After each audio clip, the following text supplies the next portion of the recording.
472, episode 472 of the 3G podcast. We're here with More Grounded. Rebecca had to go in. 472, Jesus Christ. Yeah, Rebecca had to go into work today, so she's not here. I have her idling in the game because I don't know. I want to finish this. I want to make progress. There's lots of things we can do even without her. We can hunt molars. We can get scabs. We can complete burgle quests. Time to get this off my hard drive. It's got other things to put on here. I like where your head is at.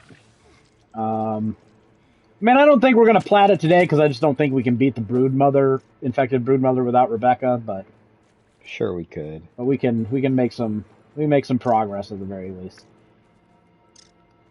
I like where my head is at better though. You would. Because of the two things I got sitting in front of me. What's that? That is Mr. Margarita on the Rocks. Oh, God. Cling, cling, cling, cling. Yeah, you being drunk is going to help you play this game better, I'm sure. And the second thing here is Margarita Blended. Slush, slush, slush, slush. I don't know if you can hear that either, but I heard the last one. I don't hear that one. Some good friends with me tonight. I heard the first one, not the second one. Oh, good. Yeah. So we got some things to talk about. I beat MIDtroid Prime 4. I will talk about that. I will give my own review of the game. Jared got himself a new toy. He can talk about that if he wants. Actually, we should probably do that out of the way. Or get that out of the way quickly before Jared goes to bed or something. We've got NFL to talk about. Yangus was a bad dog. And we've got some Black Friday sales figures to discuss. But not a huge involved week for gaming this week. Jared, tell us about your new toy. Yeah, I got a new computer.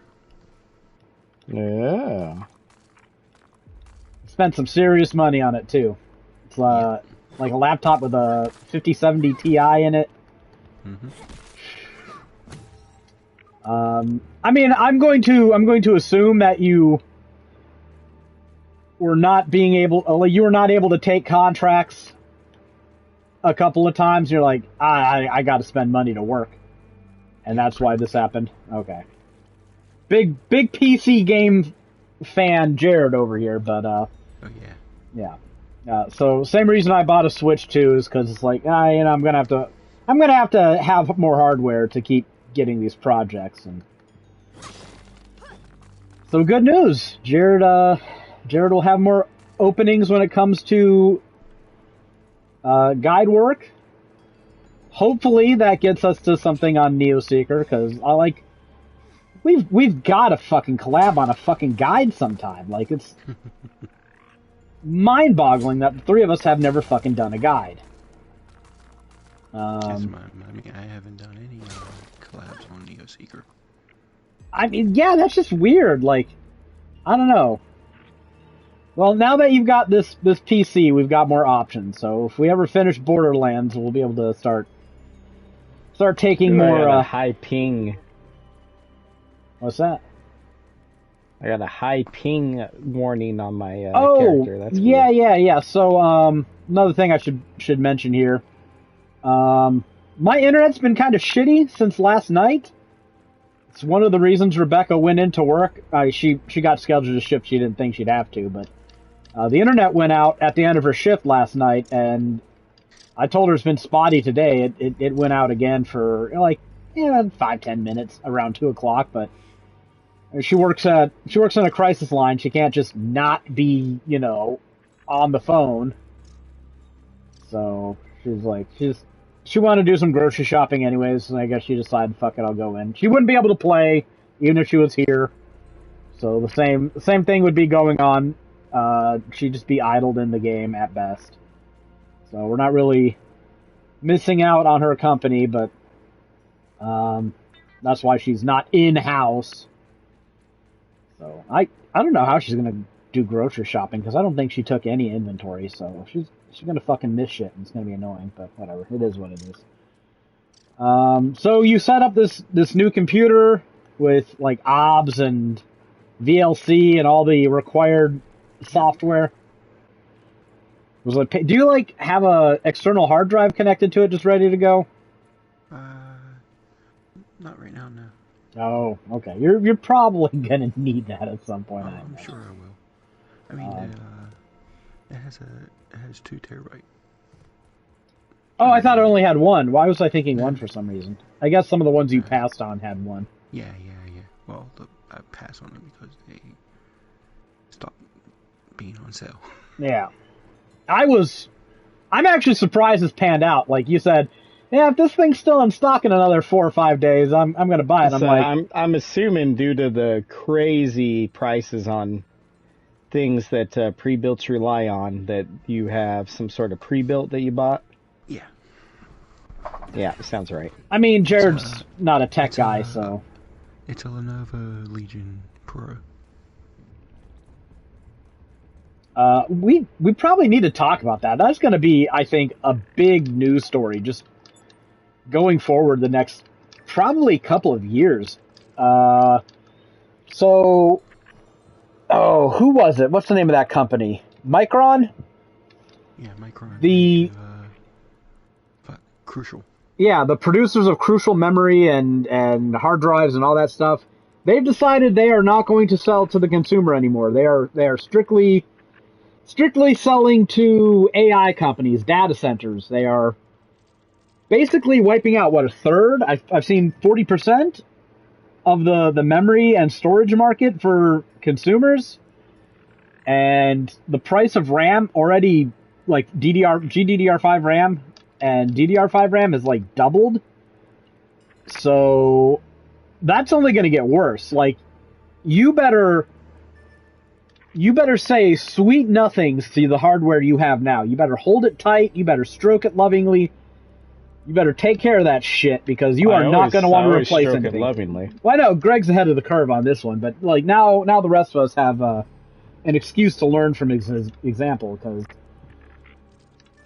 we could be talking about like 32 gigabytes of RAM costing like $500. I ain't fucking joking. That's insane. I think that might be a low ball I in do here. purchasing for my work sometimes, and I fit out servers with RAM sticks. Well, wouldn't you guys be fine? Like, wouldn't you be someone that they're selling directly to? Yeah, and we have people, right? And we're the government, so you're see, the thing is, like, we're fine, but still, like that, like kitting out servers with RAM sticks is a lot of fucking RAM sticks, and I hear that, and then I think about my servers, yeah, and it's insane. Well, you're fine, but let's break down, like, our government is giving billions of dollars to these AI companies so they can inflate this bubble. Like, and it's a bubble. It's a fucking bubble. It's gonna pop. There's no future in AI. This is a casual observation I'm making. So if someone is an expert out there and they want to say I'm wrong, then go ahead and say I'm wrong. But I watch like YouTube, and I swear like half the commercials I see are for fucking AI. And you know who they're directed to? They're not directed at me. They're not directed at you. They're directed at businesses. Like, it is a goddamn fucking pyramid scheme. Like, if you invest in our AI boondoggle, your business will do better. And it's like, it's the same thing that they did with, and to be fair, it worked.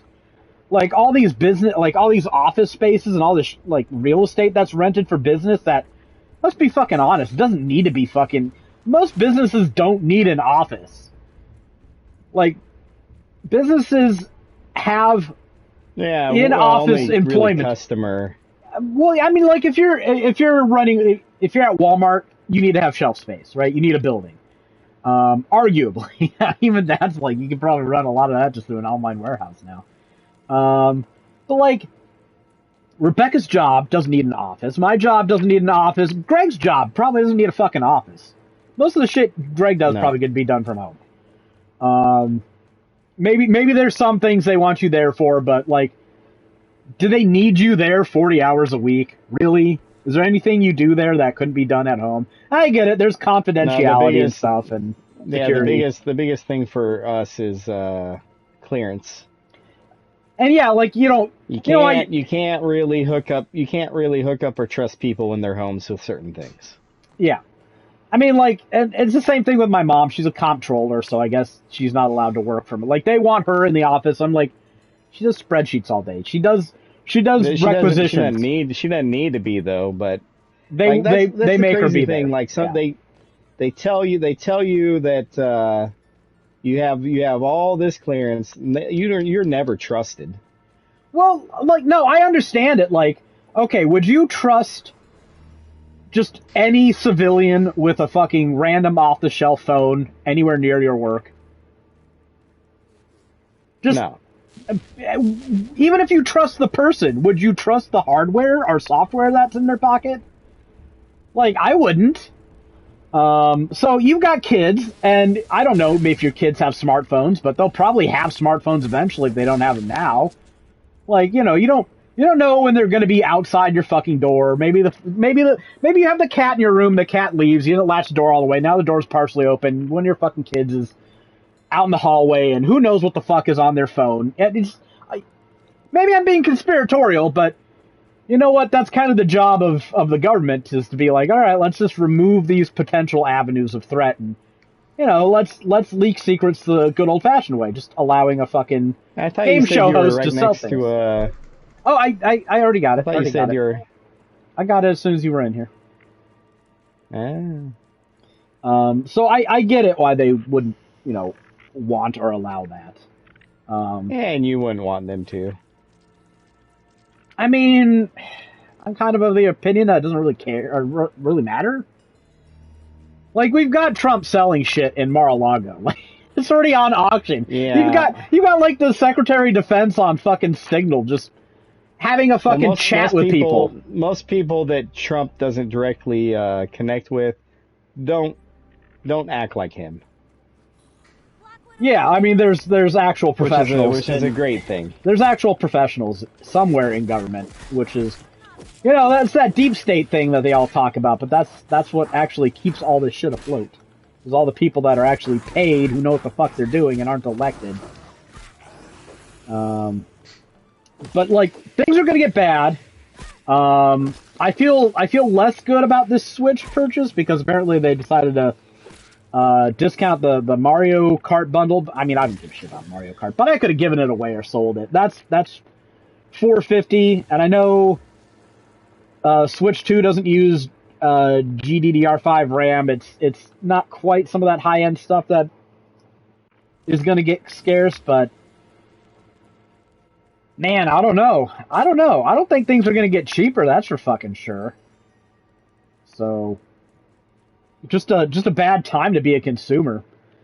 And like, again, the government is paying these AI companies. Tax dollars are going to fund these AI companies to inflate these bubbles, and then they collapse our fucking, like, we're paying them to steal our fucking gaming hardware. It's like, fuck, this fucking sucks.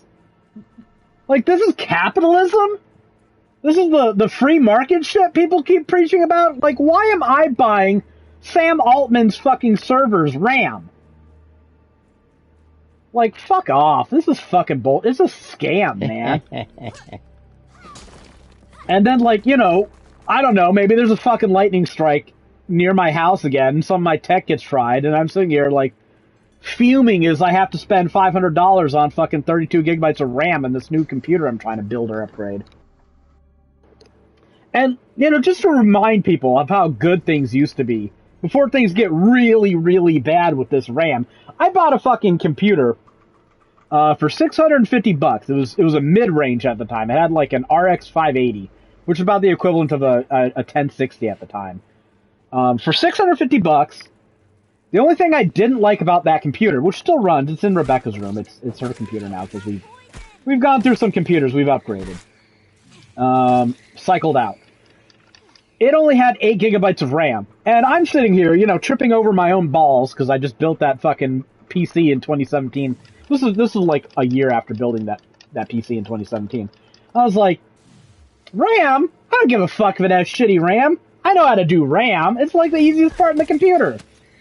So I'm just like, I bought like 16 gigabytes of RAM. Back in the DDR4 days, so it was like $50. $50 for 16 gigabytes of RAM. First thing I do, make sure the thing runs, pop the fucker open, take out the 8 gigabytes, put in the 16, and just easy as shit. Easy as shit. It's gonna be so fucking sad when people just can't upgrade RAM. Should have bought more.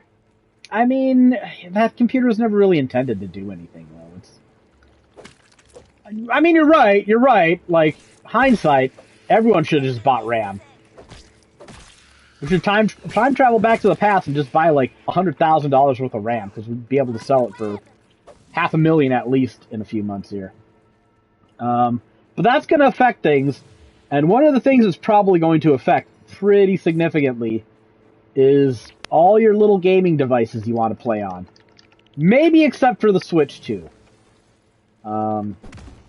But you know what? There's nothing saying that that Nintendo won't see, like, everybody else increasing their price and go, fuck it, we can get away with it too. What are they gonna do? Go somewhere else? So I'm being conspiratorial, but again, you know, you look at all these other companies that have done nothing but inflate prices arbitrarily over the past 5 years, and there's got to be some incentive for Nintendo to just be like, well, why not us? So, yeah, not good times to be a gamer right now. So, good job buying that computer when you did, Jared. Actually right now is a great time for anyone to look into buying pre-builts, especially with potential Black Friday sales or something. I don't know how pre-builts are going to be affected, because you'd think that they'd be able to get a better line on things. But again, like, you know what, the consumer market being squeezed might just squeeze everybody, even if it's arbitrary. Like, I don't know. I've been alive enough in America's economy not to be optimistic. So we'll see how things go. But I would, if you're sitting on a couple $100 and you're on the fence, get off the fence and fucking buy. Get off the fence and buy. Because I don't think anyone's going to come and save us, you know, by providing an alternative. Like, it takes years to get these factories up and running, assuming anybody has any desire to do anything aside from just profit off the fucking inflated prices. I don't think anybody does. Like, I saw people talking about that on Twitter, like, well, why doesn't somebody else just enter the market?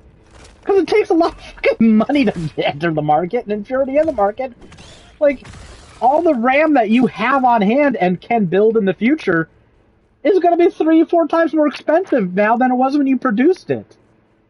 So, like, what incentive do you have to up production in any way? You gain infinitely more just by, you know, increasing prices to match supply, and fuck it, losers. Sucks to suck if you're a normie. So, not great news there. Not great news there.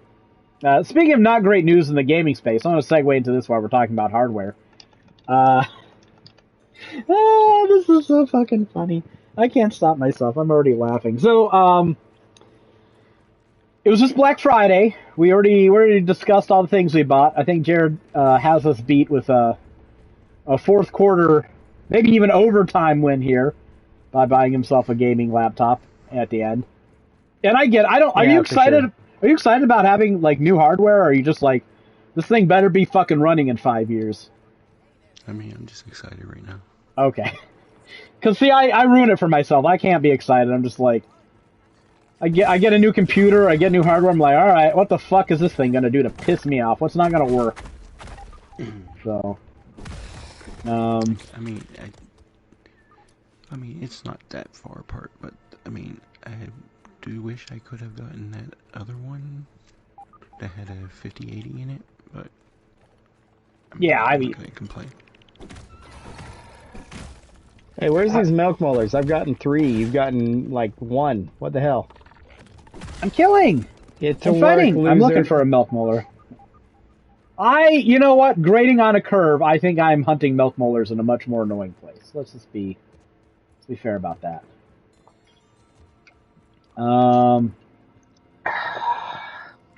But we have sales figures, console sales figures for Black Friday in.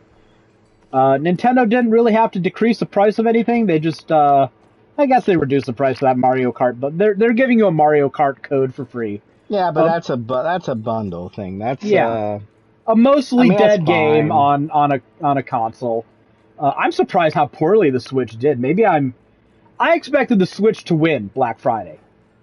It's their first Black Friday on the market. I guess the bundle was kind of late, and that might have taken some steam out of them. But to be fair to Sony, they had most of their hardware like $100 off, and that's probably looking real good. Like, I don't think most consumers probably aren't like, maybe I should buy a PlayStation 5 because of the price of RAM, and I don't think most consumers, like, they couldn't figure out that a Wii and a Wii U were different things. So I don't think they're looking at the market going, I better get my GDDR5 device soon before the prices go up. I think the PS5 was the same price as the Xbox Series S. I'm talking about the yeah. That's not bad. You'll get to Xbox in a second. Yeah. So, like, PlayStation 5 ran away with 47% of console hardware sales this Black Friday. There's supposed to be 3 competitors, so one of them being at 47% pretty much de facto means that one won. I think it's safe to say. I'm not good at math, but I think 33 1/3 is parity here.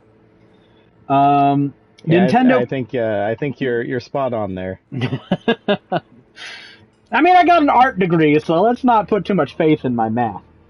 The Switch, by the way, PS5 sales in the UK, 62%. So obliterated everybody else in the UK. 62% in the UK? Wow. 62%, yep. Switch 2 was number 2 with 23% of the sales, 24% in the UK.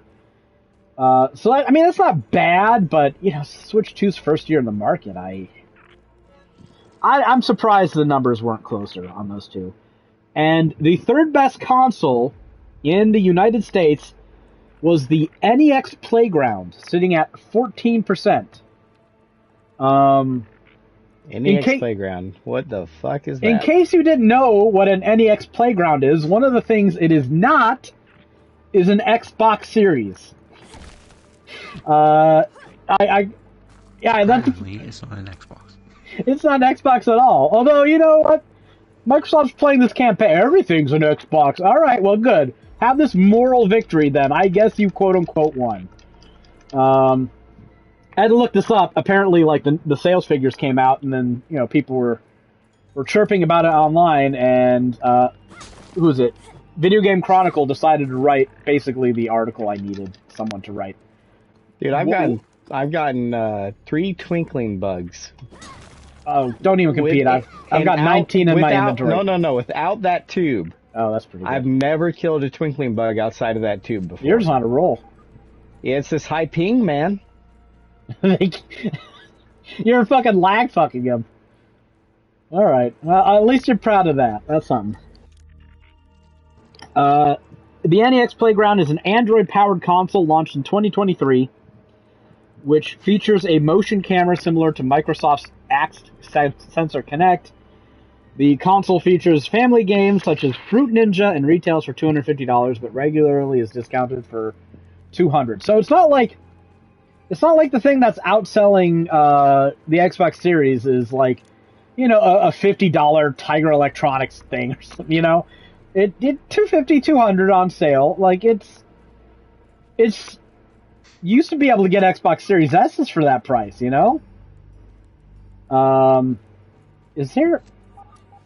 Where is this stupid tooth? Is it under me? It might be under me. I don't like... Wait. Now it's right here. How can that be? Is my sensor fucking with me? I don't know. This ain't making any sense. But, so not only is the Xbox getting outsold Buy a device that used to be priced competitively with it, but the current Xbox is being outsold by Android hardware that uses the same gimmick that the last Xbox used and couldn't sell with. It's fucking funny. I know there's reality merchants out there who want to, point out facts like, well, Microsoft probably isn't manufacturing too many Xboxes anymore. There's probably not a lot of supply on them on the market. I don't know. I always saw the fucking things on store shelves. I bet I could go into any Walmart in the area right now and find fucking a bunch of them. Maybe I'm wrong. But it's been the case for a while now. There we go. I found it. So what we have now in the console market is not a three-way race.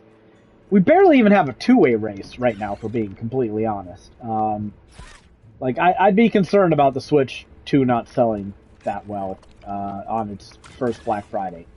I really would. In the U.S. at least. In the U.S. Well, I mean, it sold about the same in the U.K. So the PlayStation 5 sold a lot better in the U.K. than it did here. So I'm not saying that this, the Switch 2 has reached its saturation. Although there's going to be games coming out that will drive people. Oh yeah. And Fire Emblem is going to drive sales on this podcast, but I don't think 10 million people are buying a Switch 2 next year to play Fire Emblem. So, if we have a slow year from Nintendo, Switch 2 might not be doing that well at the end of 2026. I think they need a Mario or a Zelda or something to move this console, because these sales figures aren't good for a much ballyhooed console on its first year. I don't know. If this was in a vacuum and all the consoles were selling poorly, I'd just be like, well, consumers ain't got no fucking money. Like, what do you expect them to do? But I guess we'll see. I'm not predicting anything. I'm just saying I kind of expected the Switch 2 to sell better this Black Friday. And, of course, the most important thing right now is just to point and laugh at Microsoft. And you know what? Fuck Microsoft. Fuck Xbox. A lot of their ads I've been seeing are them, making fun of fucking physical games, and they'll do a skit where they make fun of physical games. They have two people fighting over a game at a fucking, Blockbuster, and they're both pulling the game box, and the game box is elastic for some reason, because I guess it's funny when things get stretched. I don't know.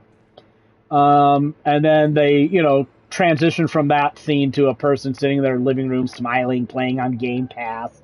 And then the tagline for this campaign is, "This is how we play now. Fuck you. Fuck you." Selling fucking serfdom, acting like it's progress. Eat a fucking throbbing dick, you useless bitches. Hate Microsoft. Fucking cunts. This is how they want you to play now. Unfortunately, nobody's actually playing anything on an Xbox.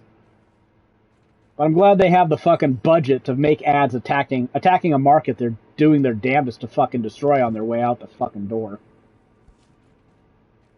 Yeah, may as well spend that money. May as well. I mean, it's either that or going into their fucking CEO's pocket. And God forbid, he can only stuff so much money in there. But that's some gaming funsies. Let's transition to something good before we dip back into something bad. The NFL this week. What a weird fucking week in the NFL. So, the Bears can beat the Cowboys. The Packers can beat the Bears. I don't know. This is how things had to fucking go. I'll say this. Bears fans have been the most obnoxious fan base over the past week. And I was a little concerned, going into this game. They've been bad for a team that 30 years. I don't know. I'd maybe wait for something to happen with my team before talking shit. That's all I'm saying. But they're talking mad shit on Twitter. If you were to ask them, Jordan Love is still a fucking bum. 3 touchdown game this day. Not very bad for a bum. Just gonna say that. Packers beat the Bears at Lambeau Field 28-21. It wasn't remotely that close. I don't like being that guy complaining about the refs. I got over complaining about the refs when I was a kid. It was that 1998 wild card game where Jerry Rice obviously fumbled the ball, and they pretended he didn't, and then the Packers lose that game. And coincidentally, they brought back instant replay immediately after that. And I was mad about that game for weeks. I was mad about that game forever. And eventually, my inner monologue just went, you know what? If the Packers had done one fucking other play better that entire game, because that wasn't a very clean game by the Packers. And that's kind of how I came to cope with bad ref calls in fucking games. Like, you know what? Don't put yourself in a position where the ref can fuck you out of something. Right? If you lose by 3 points in overtime or a walk-off field goal or whatever, maybe you should have done something better at any other point in that fucking game. And then you wouldn't have been there. This game was like 14-point swing. It was fucking bad. And I'm not even talking the typical shit like Micah Parsons being held every single fucking snap. Like, that's a given. I owe an apology to Cowboys fans, because holy shit, that is as bad as they say it is. Like, they got dudes putting him chokeholds on fucking plays, and it's like, no fucking call? Nothing? But they were doing their best to make this a competitive game, because God forbid the Bears offense sure wasn't. But, still a pretty quality win. I was a little on the fence about how good the Bears were, because one of the big stats they touted is their turnover differential, and that's usually not a sustainable stat. I'm not saying it's a bad stat to have. Good teams usually have good turnover differentials, but when your team has 6 net points, now -1 net points, and, like 9 wins, it tends to make you look at some stats a little bit differently. And after watching this game, I'm now convinced the Packers are not just better than the Bears, but significantly better than the Bears. And the only reason this game was within a single score was because of the refs. This was a 35-10 game that the NFL gussied up to make it look better than it was. It was not as competitive as its final score, but hey, I'll take the win. A win is a win. We have the Pittsburgh Steelers eking out a game at home, and I'm going to say eking out a game, Jared, because it looked like the Steelers were beating the shit out of the fucking Ravens. Like, what did they go, like 21-3, or was it only 17-3? I can't remember what it was. They were winning pretty good. I'm like, wow, the Steelers fucking figured it out. I don't know what they're doing, because Rodgers isn't scoring that much. He ran in a touchdown. He looked pretty good that play. Like, he was pretty fast for a 40-year-old dude. And then I just see the Ravens, like, slowly, arduously creeping up, and it's like 5 points, and the Ravens have the ball at the end of the game, and then it's turnover on downs. I'm like, okay, Steelers got this. And then the Steelers go out and just punt immediately. I'm like, come the fuck on. Are you trying to lose this game? And then the Steelers defense holds. That's because like we had like 3 offensive linemen hurt. Yeah, it must have been like you guys. I know he's hurt, but you should have traded your running back in the offseason. That never made any sense. I don't know why. But they squeezed out a win. They are 7-6 and in the lead in the AFC North. So the best the Ravens can do is tie them, unless the Steelers' destiny is in their own hands, right? They do business, and they go to the playoffs. That's it. No one else can come in. Rodgers had a pretty good game. He did, and I looked at his stats at the end of the game, and I'm like, he has like 300 yards passing, and the entire Steelers like rushing offense is 300 yards or 30 yards. I'm like, what the fuck are you guys doing? You can't make Rodgers be 90% of your offense. That's not going to work long term. That's why I was asking Jared, like, what the fuck is wrong with your running game? I have the Texans predicted to beat the Chiefs. I'm kind of 50-50 this week. I'm not doing that good. I mean, Don't worry, the Steelers have a running game. They let up a running game. Yeah, I was looking at that. They gave up over 200 yards running. Mm-hmm. So God damn, to who? To the Ravens, but it wasn't like Derrick Henry didn't really run the ball on them. I don't think, did he? Or because his stats were kind of pedestrian when I looked earlier. He had 94 yards. Okay, because he had like 40 by like halftime, I think. And I'm like, he's not doing that good. Steelers let up. There was one play they let up a 56-yard run. Oh, running back. Okay, that's where a lot of those yards came. Because I was looking at that's a good week for that guy. Yeah, I was looking at Derrick Henry. Around halftime, he was like 40 yards. I'm like, God, is dude washed? Even Lamar Jackson had like 40 yards. So if the Chiefs lose this game, which I haven't predicted lose because the Texans have a good fucking defense, man. Are they like functionally out of the playoffs? I know they're not technically eliminated, but like that would take some real Mahomes magic for them to actually make the playoffs. What would their record be? 6-7? Like, would not be looking good. I think their playoff chances at that point would be single digits. And, you know, a lot of people are like, you know, fuck the Chiefs, sick of seeing them. That's fair. I'm there too. Right now, according to NFL.com, if the Chiefs lose, their playoff probability is 14%. Oh, it's still that high? Maybe their division just isn't very good.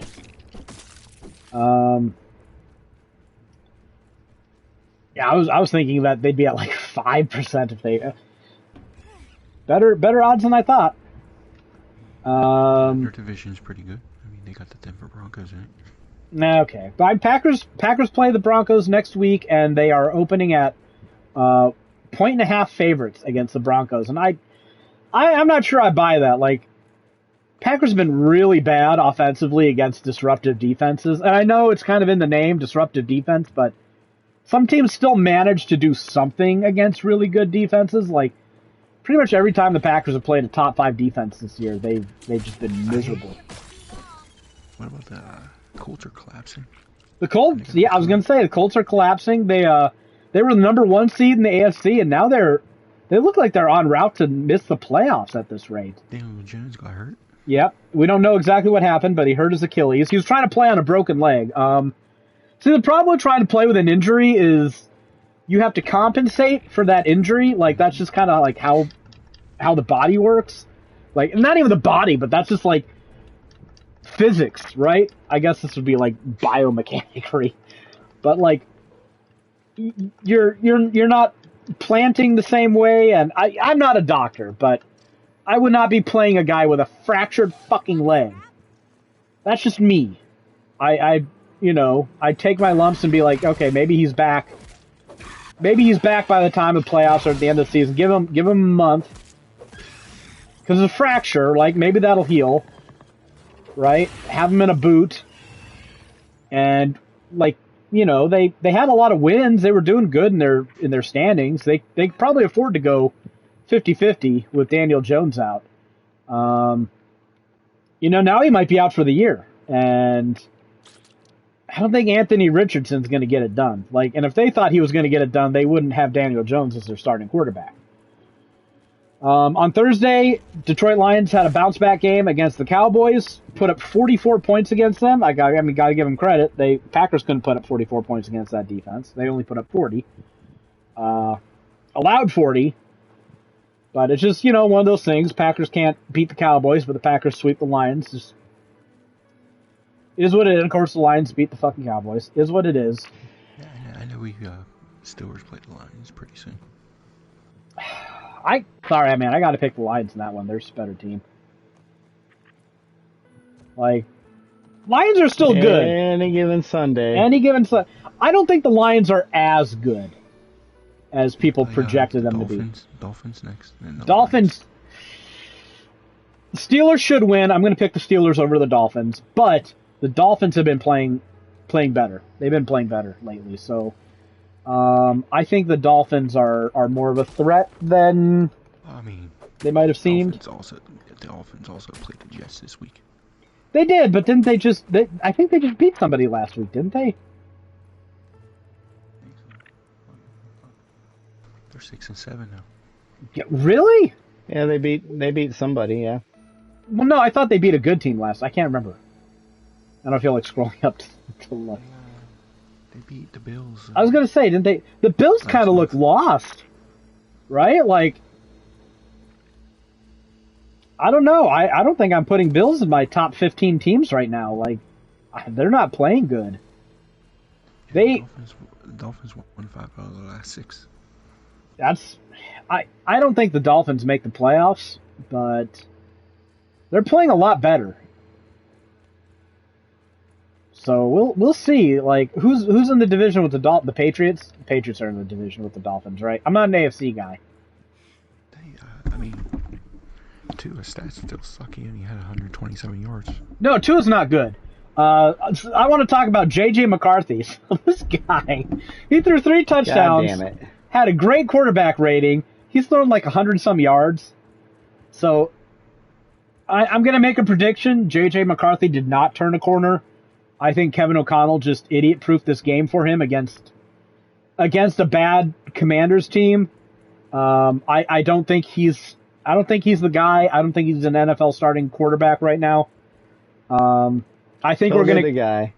I don't think we're gonna see him yo-yo up and down, like, in terms of performance. Like, he might beat bad teams, and then he will just look like the worst quarterback ever against good teams. But you know what? He put some distance between himself and Jamarcus Russell, and that's got to count for something. So that's right. That's my dynasty quarterback. Jesus.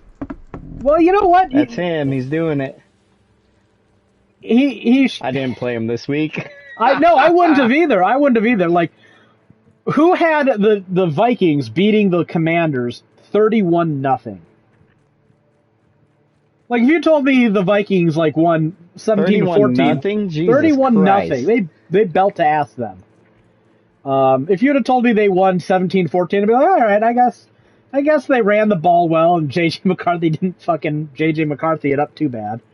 I don't think J.J. McCarthy played a great game. He did not pass the eye test, but fantasy-wise, like, if you don't actually know ball, then you think he did okay. He got 3 touchdowns. That is something. But again, I think that was the scheme and the offense being idiot-proofed around. You're not going to pull that off against too many other teams, like the Raiders, the Commanders, the Titans. No, I thought the Commanders were going to have a comeback game. I thought Jaden Daniels was still injured, so I didn't know. They got Scary Terry back. They got Jaden Daniels back. Like, what the hell? They lost a guy. Ewers, I think.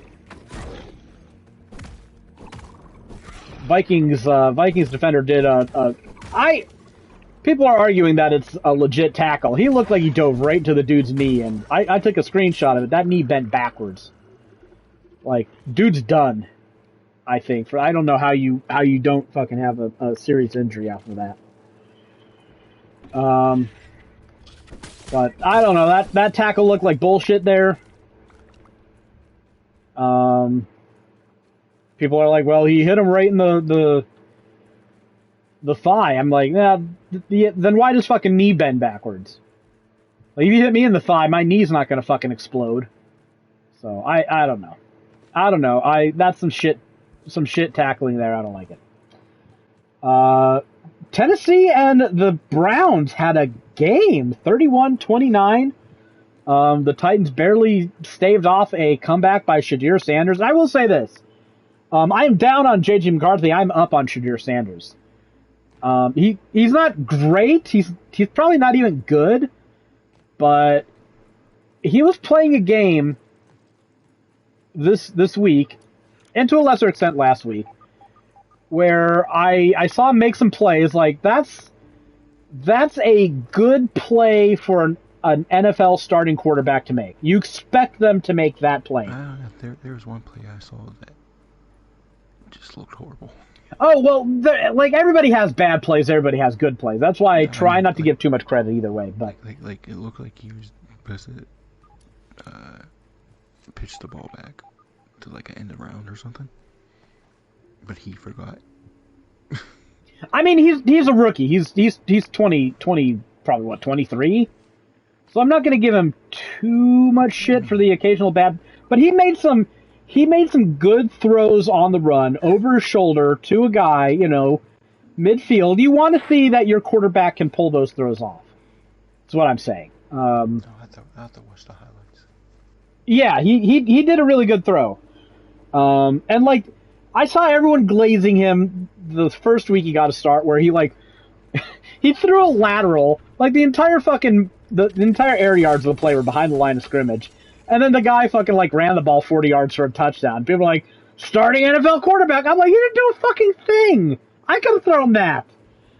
So, but no, this game looked better. I'm not saying he's like a top 20 quarterback, but I'm saying this is first year. You know, he's showing competence, and he might have the ability to learn and the natural talent to actually be a good NFL starting quarterback. Too many games, too small sample size, but I saw some things I liked there. I'm not a quarterback guru, but you know, I'd take him over J.J. McCarthy right now. Sorry, Greg. Maybe not as a dynasty guy. I'm not saying, you know, I'm not saying go there. I'm not saying bet on him for 15 years. I'm saying, you know, maybe. It's worth a shot.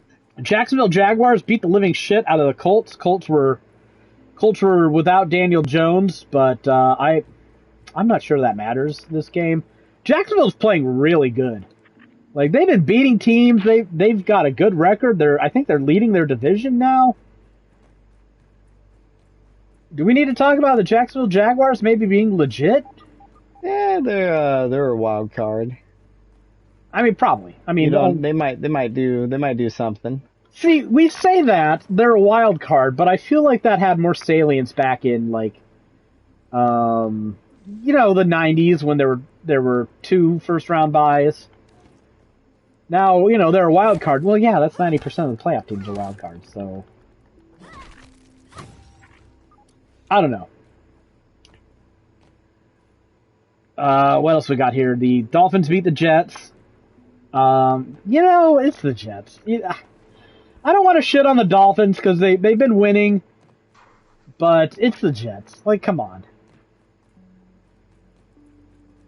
Yeah, you're supposed to win that game. I think you can scramble enough high school kids together to beat the Jets on a good day. The Saints win 24 over the Tampa Bay Buccaneers. Not that often. The Saints win. They win. That's crazy. These aren't the days of Drew Brees.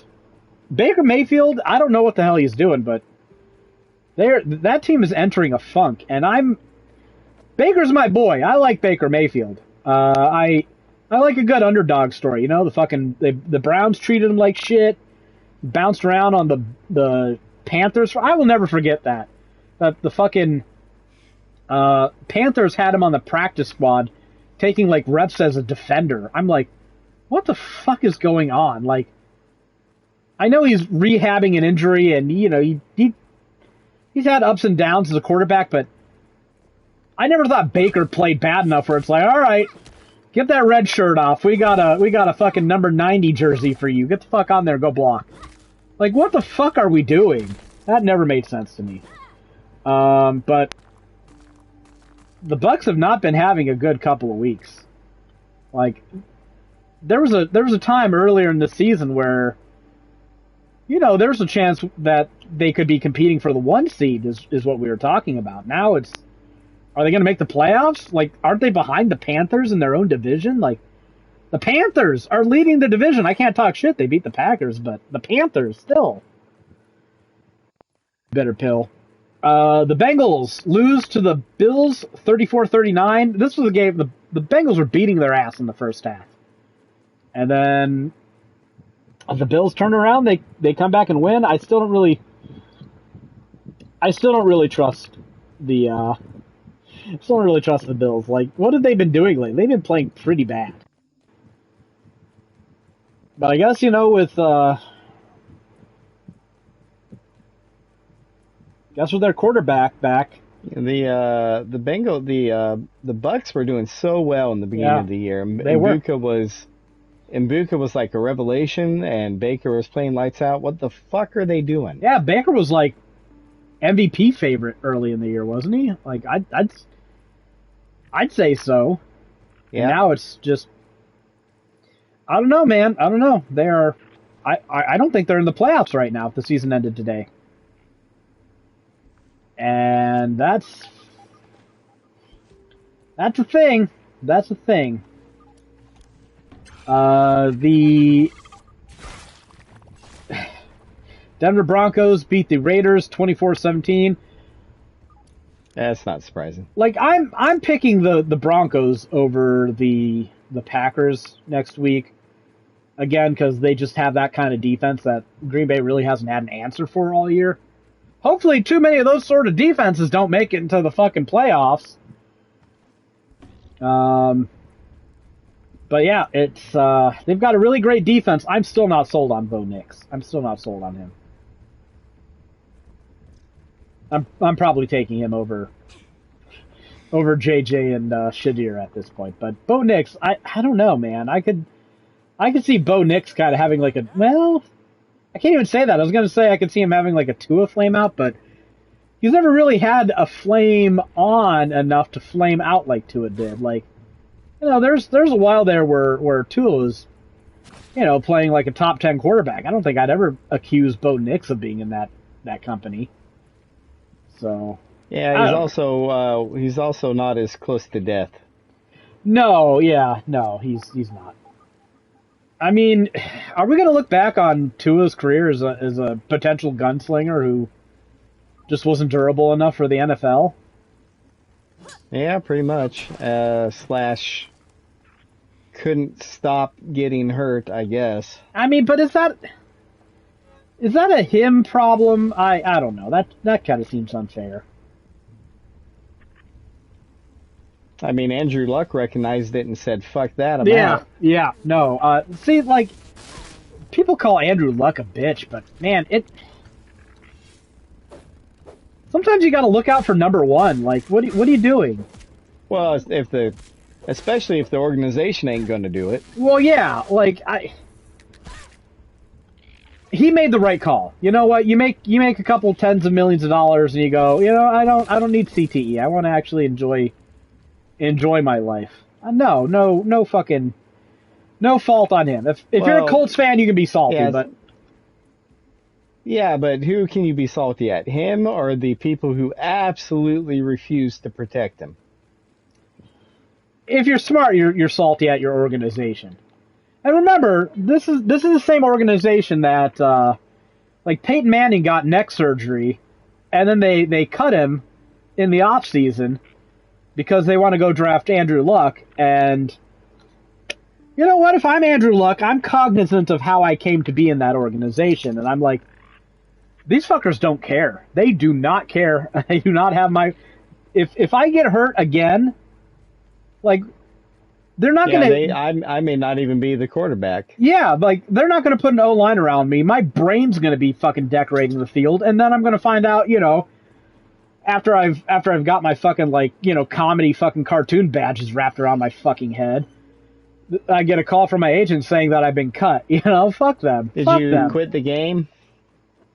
No? Why? Yeah, I just got kicked out. Oh. Well, that sucks. No, I didn't quit the game. I wonder if we're having server shit. I mean, you said it's been laggy, so maybe you just lagged out. Is Rebecca in here? How do I check this?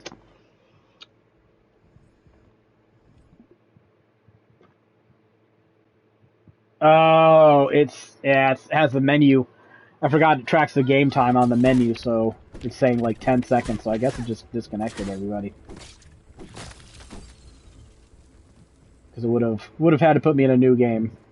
Well, we'll deal with that. I think the Broncos are going to beat the Packers. I just not necessarily sure the Broncos are legit. Then again, game managers have won the Super Bowl before, and Bo Nix can definitely play well enough to. He can play well enough to take this team to the Super Bowl if they're gonna play defense as well. I'll be right back. Finally, we have the Rams, 45-17 over the Cardinals. What can you say? The Rams are the team to beat in the NFL. That's not surprising. They sold their fucking soul to get that Super Bowl. They went all in, and to their credit, they won.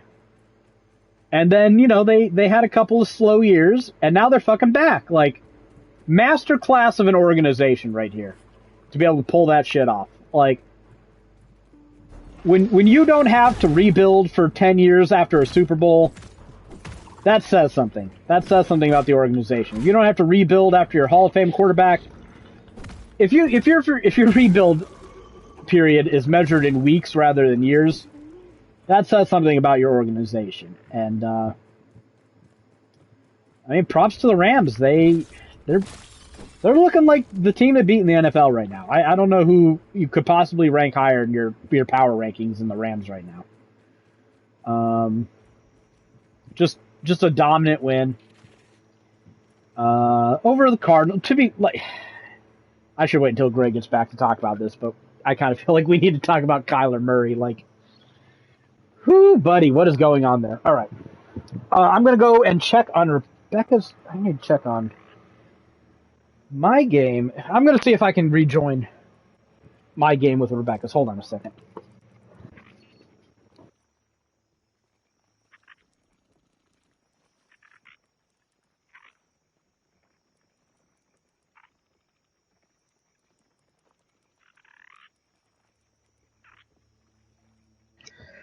I am back. Arrgh. Do.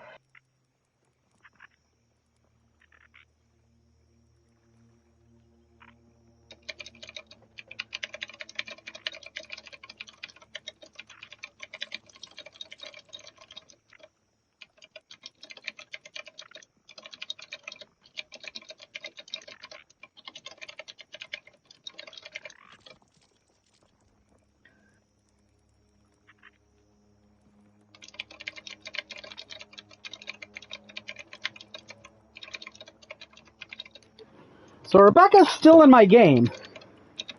Yeah, I'll join again, I guess. I'm gonna, like, I'm ready to blame my internet because it's been bad, but I think I have to blame yours right now. Just the preponderance of the evidence. That's definitely, come on. Come on. What do you want me to say? You can blame yours and I can still rejoin. That's what I want you to say. Okay, fine. You can... My internet's bad. It's my internet's fault, and... Oh, there you are. Okay. There you go. Kyler Murray is not projected to start again in 2026, and people are... The word is he's not going to be the Cardinals quarterback going forward, which is just insane, because this guy looked like one of the fucking best quarterbacks in the NFL, you know, a couple of years ago. And... Yeah, but what have you done for me lately? Nothing. That's the thing. Like, what happened? I guess he's a big Call of Duty player, and people are making jokes about he's too busy playing Call of Duty to quarterback in the NFL. Like, I don't know. Yeah, I don't know. That was the joke, is that he's going to get max prestige now. Yeah. But as a biased Packers fan, I want to take us all back to, what was it, 2021? The 7-0, I think it was 2021, the 7-0 Cardinals faced off against the 6-1 Packers, and it came down to the final play of the game. The Cardinals were in the Packers' red zone, and they were playing for the go-ahead score, and Kyler Murray throws an interception in the end zone to Rasul Douglas to seal the game, and it kind of feels like his career just went downhill since there. Like, the Cardinals were like the team to beat in the NFL at that point in time, and I don't feel like they've ever been the team to beat in the NFL since then. So, and of course the Packers cut Rasul Douglas later. Not that year, I think next year, which still makes me angry, because, like, it's not like our cornerback room is so great that we need to fucking cut a good player, especially one who's a leader in the locker room. Like, never understood that. Never understood that call. Yeah, that's the week in the NFL. Toyotathon goes on. Jordan Love, 3 touchdowns, 1 interception today. something like 130 quarterback rating. Another great game in Toyotathon for Jordan Love. I don't know why this phenomenon is a thing, but we can't deny it's a thing. He's thrown like fucking 40 touchdowns and 2 interceptions during Toyotathon over the past 3 years. I don't know why, I don't know how, but it's December and Jordan Love realizes, oh, I'm a quarterback. I'm going to throw the ball like really well. So, I don't know how my teams are doing, but I think they are beyond fucked. Because I started Jaden Daniels. Oh, well. I'm pretty sure he got pulled out or something. Because they had Mariota playing, and I'm like, well. So just that fact alone means I probably lost, and I had to win this week to get into the playoffs. Jaden Daniels. Brace yourself. Yeah, I mean, it's over. 9 completions, 20 attempts, 78 yards, 1 interception. Yeah, that's not great. 35 rating. Yeah, I don't think he got you many points. Hey, Greg. That's okay. You can't win money every year. 234 yards, 3 touchdowns, 1 interception. How many fantasy points is that? What is it? 234 yards, 3 touchdowns, 1 interception.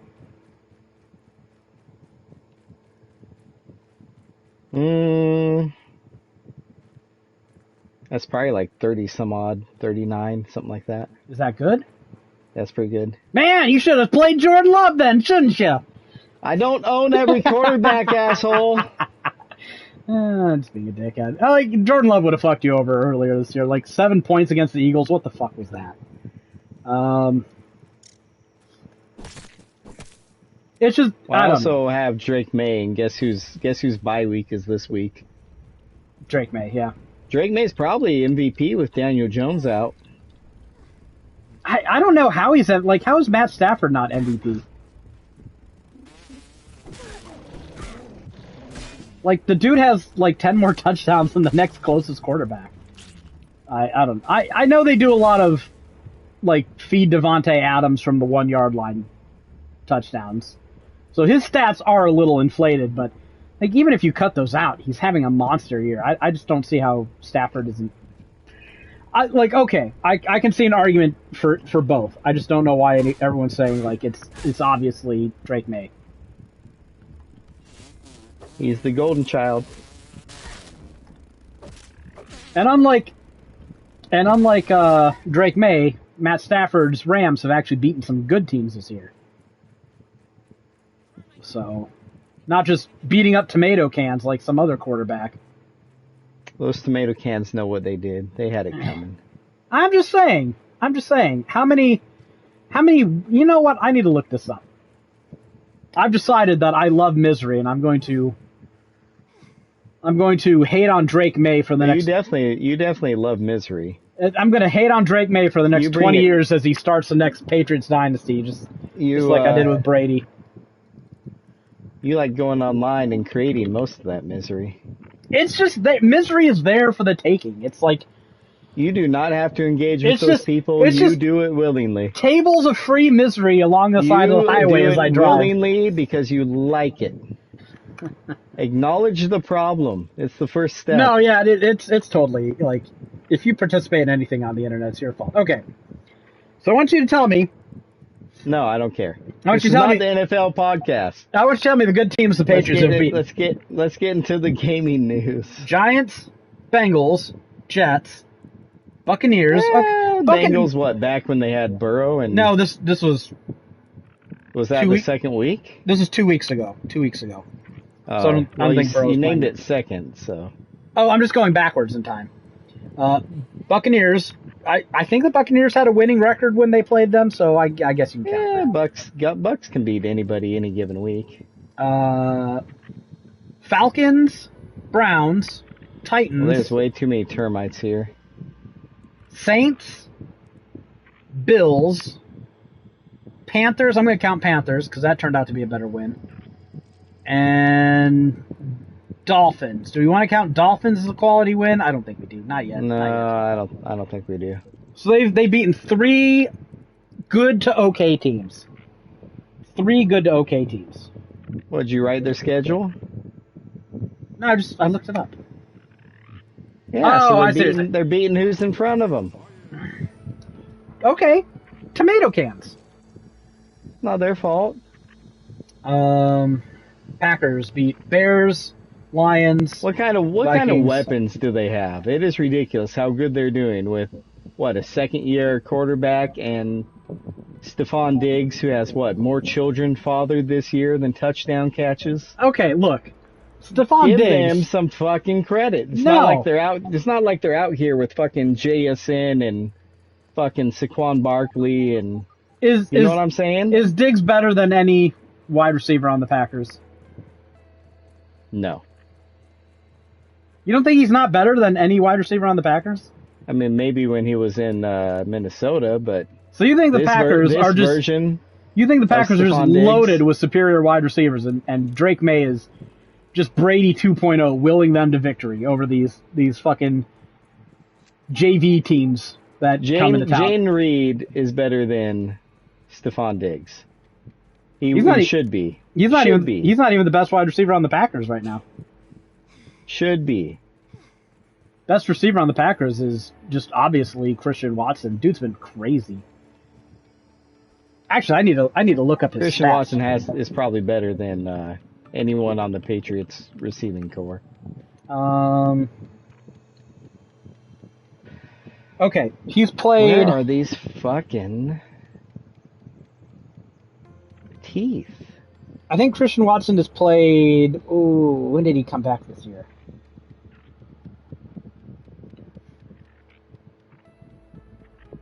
Oh, they don't have his stats.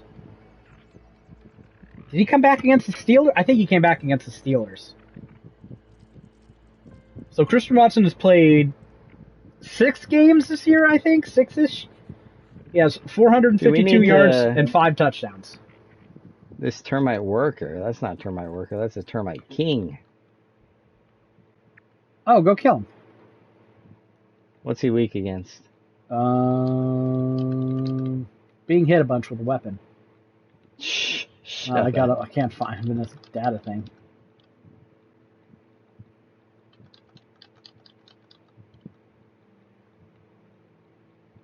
Termite King, salty and stabbing.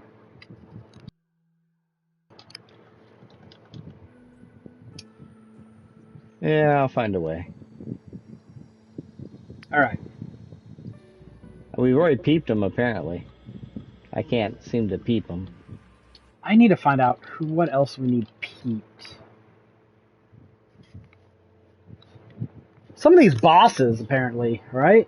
Yeah, we need to peep the mantis and the wasp, I think. Okay, well, we could fight those again to get them peeped. I gotta go back to a base and store things and.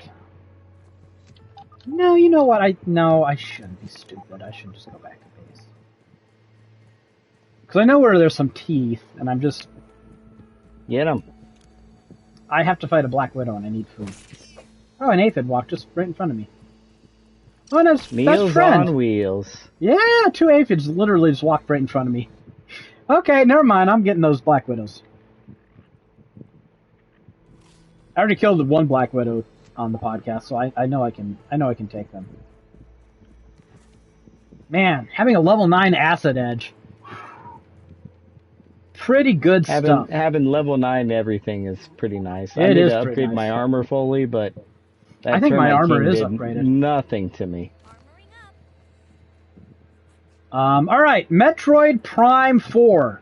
Yes, let's talk about it. This game fucking sucks. It is. Oh God. Say a nice thing about it. It has. Okay, I'll say a couple nice things about it. It has really good performance on the Switch 2.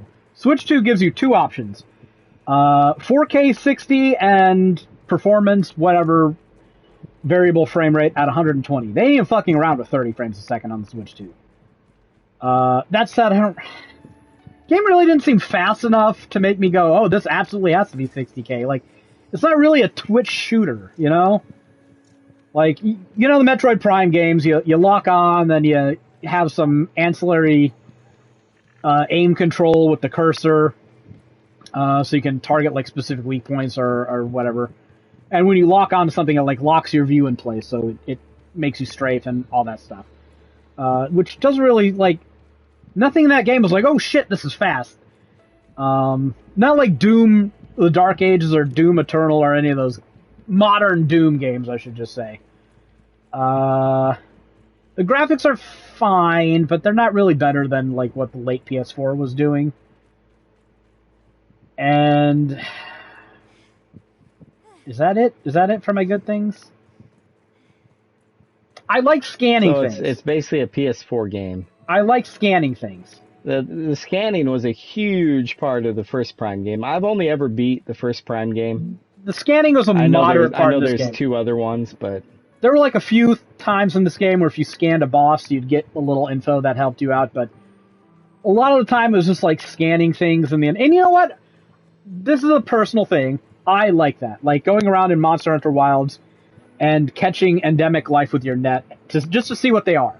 Just have them in your in-game log so you can scroll down and look. I like that. Yeah, but Metroid Prime did that way better than anything I've ever seen on Monster Hunter.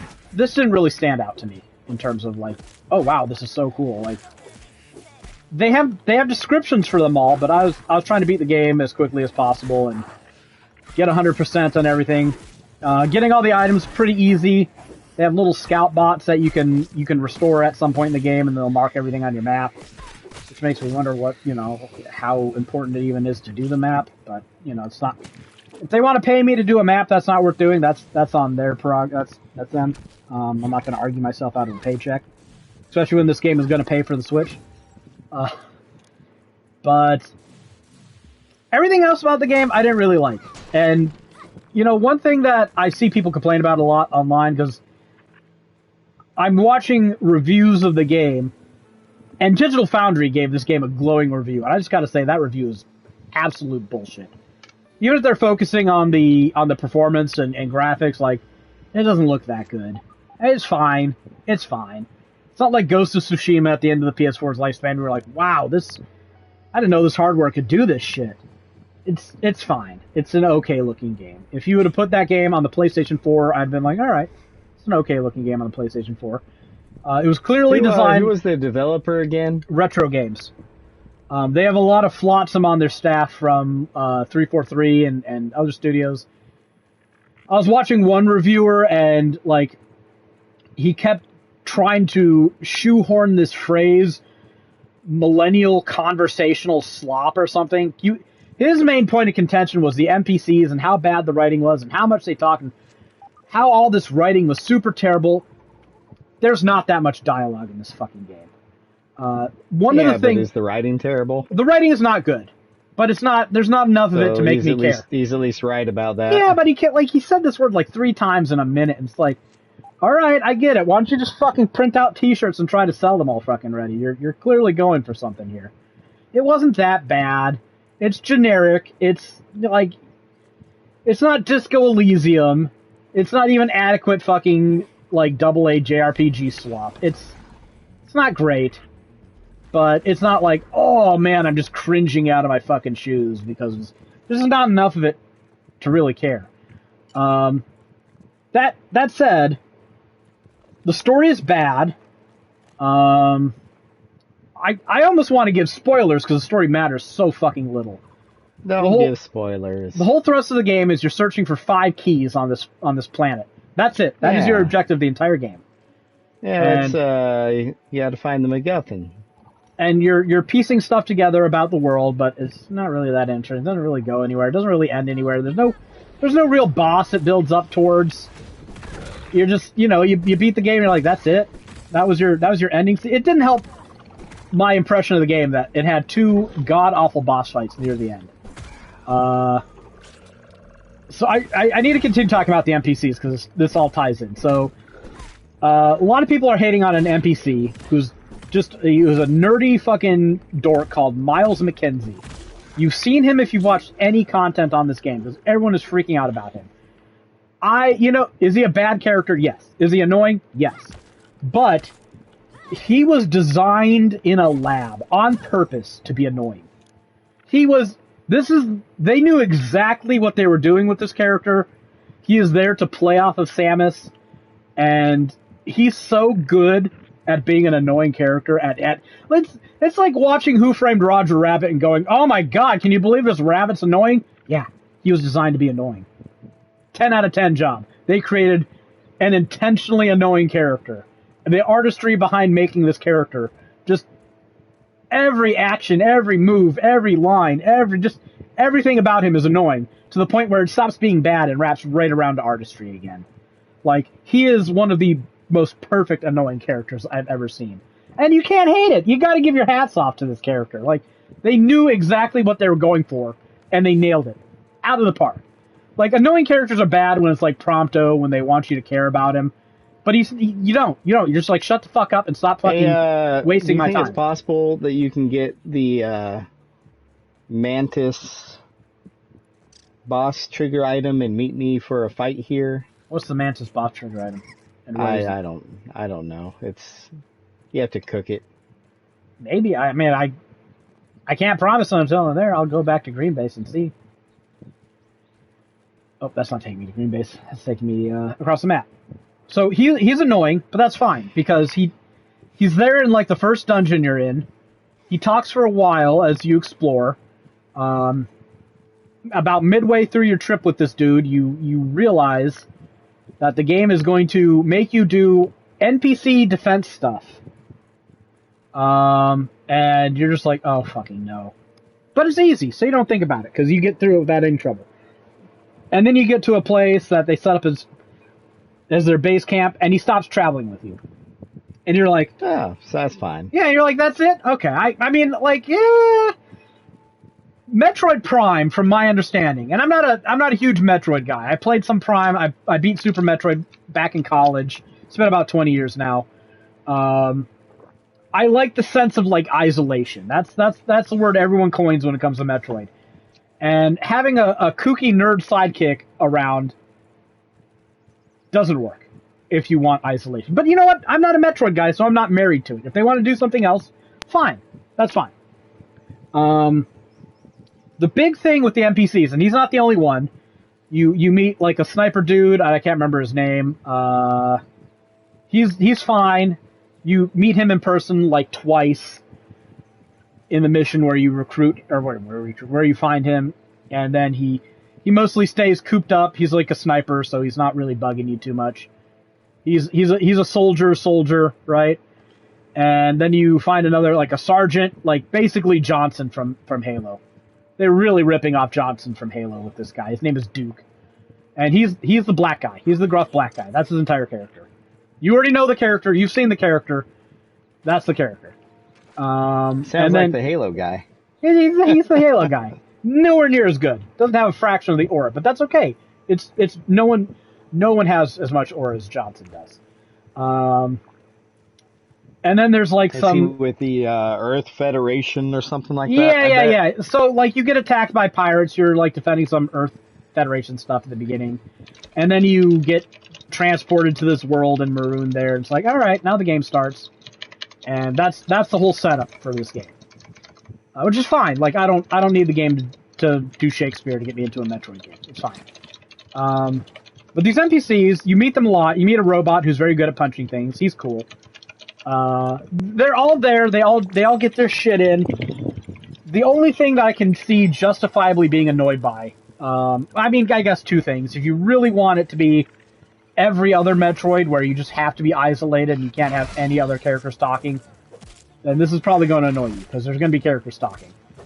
But other than that, the only thing that I like, when you go into the big desert hub area, which absolutely sucks, it's bland, it's boring. There's like 2 different enemies that ever appear there, and you're just driving your bike through a desert to get to the next dungeon.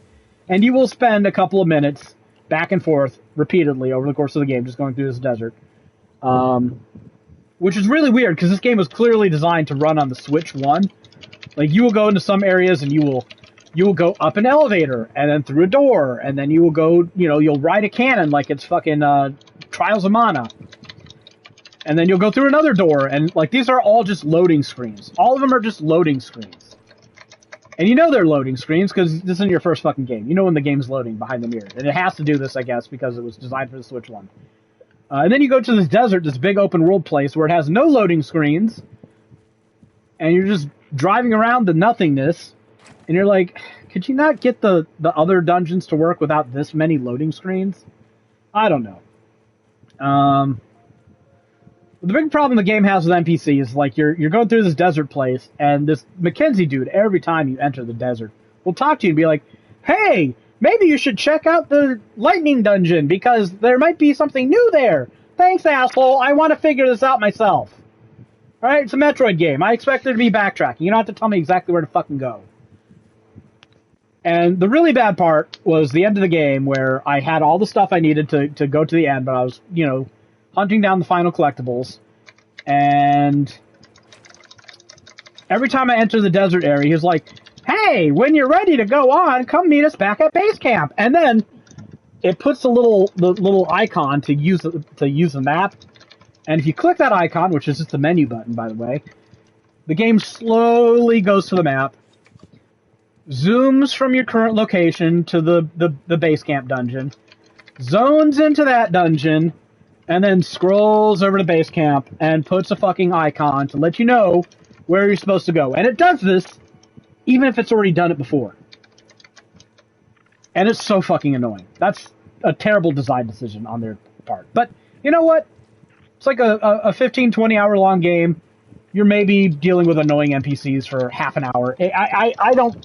People complaining about the NPCs, way overblown. I think a bigger problem for the game is the fact that at the final boss, the first phase, it has Samus and every fucking NPC fighting this boss. And guess what? They can all die. Oh, wow. Every NPC. And guess what? You have to fucking revive them if they go down. Isn't that fun? Don't you want to just babysit half a dozen NPCs during the final fucking boss? That's a Metroidvania thing, isn't it? Absolute dog. The first phase of that fucking final boss is one of the final bosses one of the worst final bosses I've ever fought in a video game. It is atrocious. It is terrible. It sucks. One of the final bosses I've ever fought. One of the finalist final bosses. One of the worstest finalist final bosses. It's not good. It's not good. So what's this thing take to feed? Look in the oven.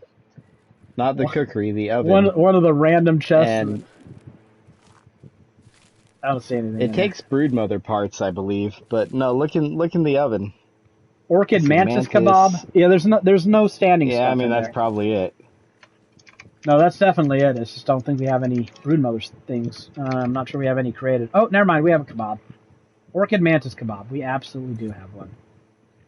Oh, okay, yeah. Let's bring it to me, and let's just kill it and peep it, and cross that off the list. And then at the end of this game, they try to sequel bait you, and they try to have I got all the teeth out of the wood pile, by the way. Oh, okay. I thought we had them all. Verified. Oh no! I just went over there and I never collected them because we were never on the podcast when I was fucking. Yeah, I got 4 out of 4, and I even built. You'll be proud of me. I built a staircase. Up to the bicycle. Who are you? Tooth. Right. What have you done with Greg? What are you writing? I've been drinking. Are you working on Octopath? On a review for the Outer World. Oh. No, I'm not writing Octopath. You're not? Yeah, it turns out Alex doesn't love me anymore. Your best friend said, fuck you? Basically. Greg, I would never. Yeah, you would. No, I would definitely have you on Octopath. Someone's got to write those bosses up. Yeah, it broke my heart. He doesn't like me. He says that I didn't help enough with Silksong and Final Fantasy Tactics, and he would just rather do it himself. Well, given your fair, your trajectory on Borderlands, I am inclined to agree. Yeah, that's fair. I'm not even that mad at him. He's not wrong. There's too many games, man. Yeah. Silksong was the first one, but then Silent Hill came out, Ghost of Yotai came out, Outer Worlds came out, fucking Final Fantasy Tactics came out. There's trust me, I know. I know. There's too many. I'm aware. And he doesn't, I don't think he fucking remembers that I worked for a fucking living. Your eyes are bigger than your typing speed or something. I don't know. There's a way to make it. The fact that I did a section of Silk Song and then did roughly half of Silent Hill, Ghost of Yotai, and Outer Worlds in that time span, I think is pretty impressive. I'm not saying you haven't been working. I'm just saying you need to be working with me more. He just wanted me to do way more Silk Song and Final Fantasy Tactics, but still, that's a shame. Like we did Octopath 1 and 2. What the fuck?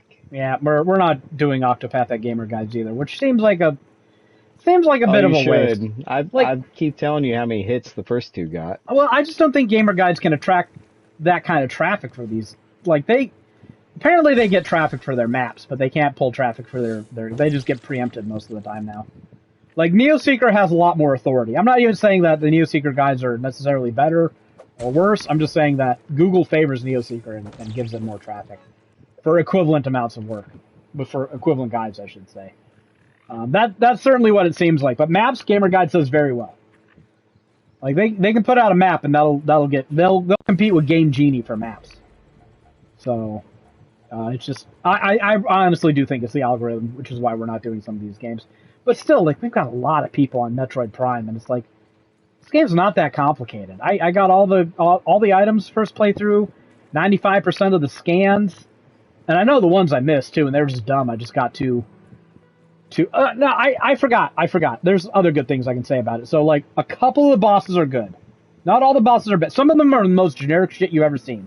Like a boss that's just like a floating collection of hexagons. Right? It's like, oh, I haven't seen this shit before. But they had... So one of the problems with the game... Here we go again. I gotta say a problem to get to the good part. There are basically like two types of enemies. Nocturnia died due to thirst. I saw that. I thought her stuff wouldn't drain if she was... Well, whatever. There are two types of enemies in this game. Like werewolf alien things... They run around on all fours. Some of them spit at you. Some of them climb walls. Most of them just sit there and lunge with their claws. They're fine. And then you have various humanoid robots that look like they're developed by fucking Apple with a crystal fetish. Like they're some of the blandest robots you've ever seen in a video game. And that's most of the enemies in Metroid Prime 4.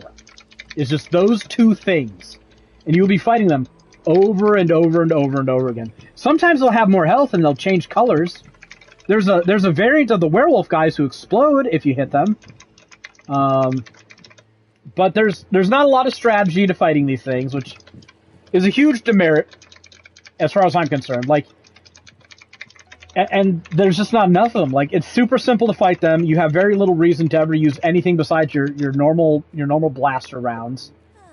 And I just don't feel like that should be how Metroid... Like, I can't remember too many instances where I felt like my missiles were even worth fucking using. Like, they just didn't really feel that much more powerful than spamming my normal shots. And, like, sometimes against weaker enemies, I really... Like, you have 4 elemental shots, too. That's basically the weapons for this game. You have your morph ball bombs, your missiles, and elemental shots. You have the 4 basic elements covered. Like ice beam. Yeah, ice, fire, lightning, and I think it's just the 3. Just the 3. Just the 3, and missiles are the other one. Lightning and fire. Fire sets things on fire, but it doesn't really do enough damage to really make it that worthwhile. I like the ice because it freezes enemies, and if they're... A lot of, like, trash mobs are surprisingly tanky for no good reason. And it's kind of nice just to hit them with, like, the ice shot and freeze them, and then just sit there and, like, unload into them for a couple seconds with your normal and then repeat. And you can just put some normal enemies on lockdown. And I'm not joking. Like, some enemies take, like, 30 normal shots to defeat. And it's like, you know what? I don't want to deal with your shit. I'm just freezing you and shooting and freezing you and shooting and fuck you. It's not an RPG. It's not like I get any experience for killing you. What are you gonna do? Drop me some energy? Like, fuck off. You're lucky I'm not leaving the encounter and just running out the door. I'm just freezing you and putting you on lockdown. And you know what? The exploding enemies, they don't explode. So there's one rare instance of tactics in this game where the thing you do counters something the enemy can do. But there's really not that much of it. Honestly, the thing I liked the most was just hunting the collectibles, because that was fun. Yes, the platforming was actually better than the combat in this game. This is Nathan saying this. The combat was just so basic, and I get it's Metroid Prime, and like I've just seen people say, well, this is just how Metroid Prime plays. Okay, well, it's been 20 years. Maybe it shouldn't play like this anymore. Maybe this isn't good enough in 2025. Like, I played Doom the Dark Ages earlier this year, and I don't think I would dislike Metroid Prime 4 if I didn't play Doom the Dark Ages. But I really struggle to think of anything that Doom the Dark Ages didn't do better than Metroid Prime 4. Like, the combat was way better. The collectible hunting, not good, but, you know, it's not good in either game. So, I mean, it's fine in Metroid Prime 4. The collectibles in the Dark Ages are very basic gaming collectibles. Like, yeah, they're very basic here, too. They're standard. They're not great. They're standard. But they're not bad. Okay, well, is shooting a door of shot to open it, you know, more than... Is a grappling hook to pull open a vent door? You're cutting out really bad. Oh, am I? Yeah, your internet sucks. Yeah, it's been bad today. I'll tell Rebecca that Greg says her internet sucks because that'll make her feel vindicated going into work. But like some of the puzzles you do is just like using your grappling hook to pull open a vent door, and then you can morph ball in there and get the collectible.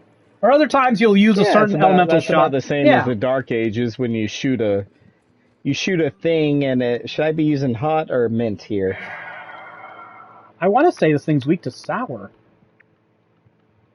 I don't have sour build. Well, right now. get on it. I will when I get back to base. Let me go look and see what it's actually weak to.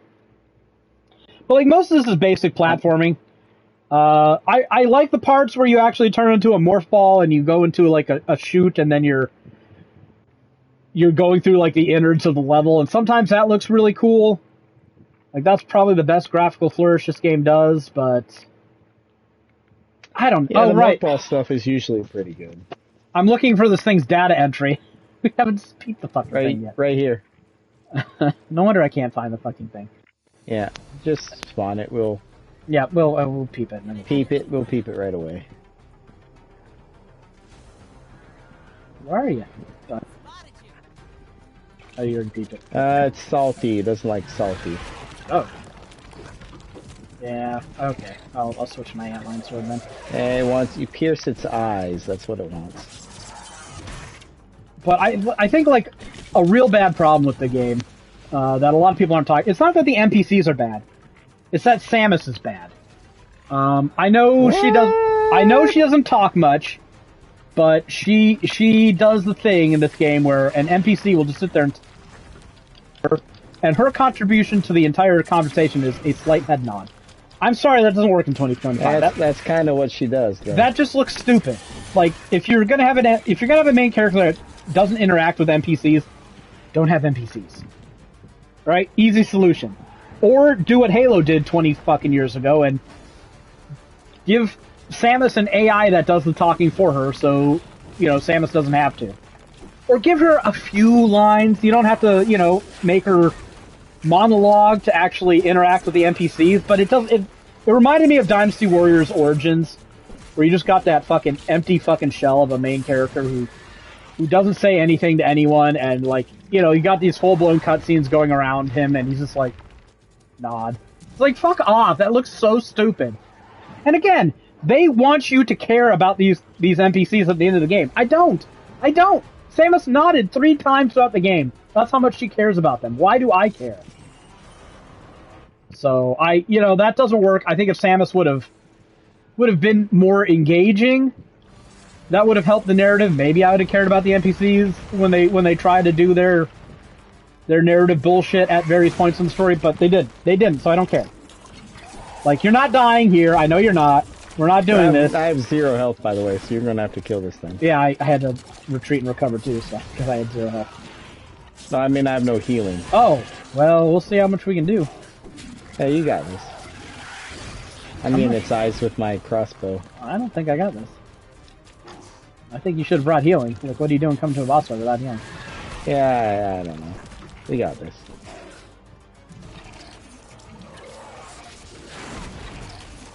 Damn, my parrying game is not on point right now. Yes, drop. No! My health regen is not as good as I need it to be. See, I told you we got this. Do we? Yeah, I just knocked it down. Oh. I guess we do got it. Look how low its health is. Did you shoot me? I think you shot me. Maybe. No, we got it. I arrowed that thing to death. It seemed to be working. Impressive. I need to get back to green base. Yeah, he needs to get some healing. I like the ice dungeon. I like the mines. The mines did a cool thing where they had a variant of those werewolf enemies that apparently could detect you if you made vibrations. So if you fired a missile or used a bomb, they'd spawn and attack you. That was kind of cool. There was a potential for a lot of good atmosphere in the mine dungeon. I like that one, and I like the ice one mostly because you went through the whole dungeon, it was cold, and you started some generator at the bottom, and then the power comes back on, the dungeon starts to thaw out as you go through it. And I thought those 2 dungeons were the best, by far the best, and the other ones were just kind of mediocre. I don't know. I don't think the game really did all that much good, honestly. I don't think it's worth $70. I went ahead and gave it a 5 out of 10. It's right up there with like Final Fantasy 15 for me. Just a game that's technically fine, but I don't really want to play it. Like, I'm not going to ever play through this game again. And you played it, and you beat it. Now you need to review it. I did. 5 out of 10. I gave you a review. I would not recommend buying Metroid Prime. You need to put it on paper and publish it. I mean, I could. But that's my recommendation. If you're feeling the itch to play Metroid Prime and you haven't beaten BioShock or Dishonored or any other dozens of games that do something similarly but much better, don't waste your time. Play those games instead. They're so much better. Have you played the first Metroid Prime? Yeah, I didn't beat it. I played a bit. It was pretty good. I have the remaster. I should go play the remaster just to see how it compares. Yeah, that's what I was thinking. Well, the thing is, I honestly do think the gameplay is kind of bad. Like, maybe it didn't feel bad in 2003, but Halo was out by then. Like, I think I would have found the gameplay in Prime. I don't know. I can't not compare it to Halo because those 2 games came out around the same time. And I mean, you could say they're different types of games, but well, they're definitely different types of games. I just feel like there's a lot more tactical decision making in the moment-to-moment combat in like Halo. So at least Halo CE. And I went into a Metroid Prime 4 thinking, all right, I'm gonna have missiles, I'm gonna have bombs, I'm gonna have all kinds of different tools to use. I'm gonna have to mix and match my weapons against different enemies. And she's still got her charge shot, right? Yeah. But you really don't, like, the only thing that I remember having to really use. Okay, no, I'm a liar. The big werewolf boss in the mines, that was a good boss fight. That was really fun because you had to shoot its weak points and then it would fall down. And then I couldn't figure out what to do because its weak point is like on its belly, but it's a quadruped, so it's like crawling around on all fours most of the time. So I'm like, how do I hit the weak point regularly? You hit a different weak point to down it. And then I couldn't figure out when it's down. I'm like, I should be doing most of my damage here. I couldn't figure out how to do it. And then my brain just went, hey, you fucking idiot. You have Morph Ball. Roll under it and drop some bombs on its weak point, on its chest. And I did that.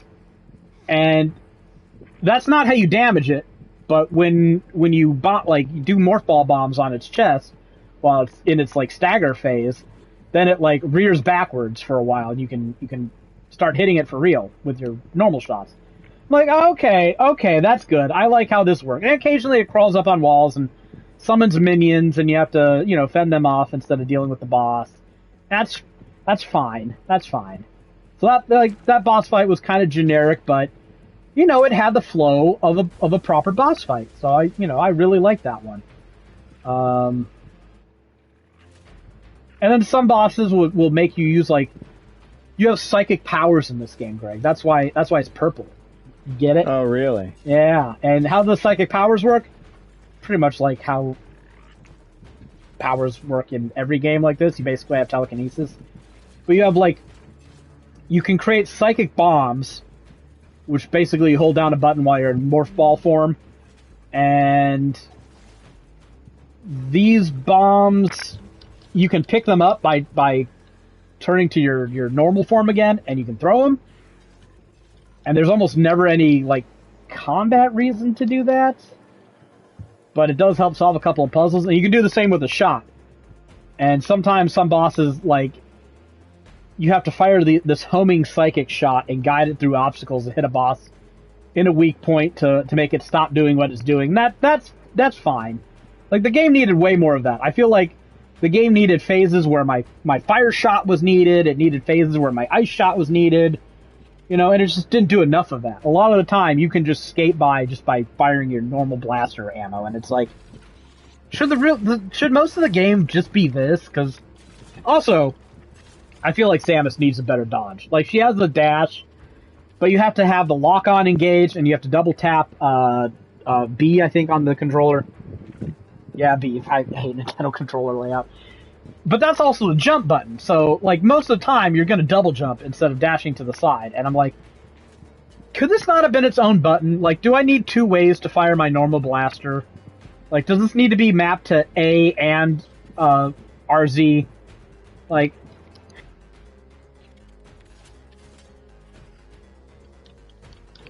I think that game gets better with, a dedicated dodge ability that you're expected to use more often, and enemies are a little faster and more dynamic.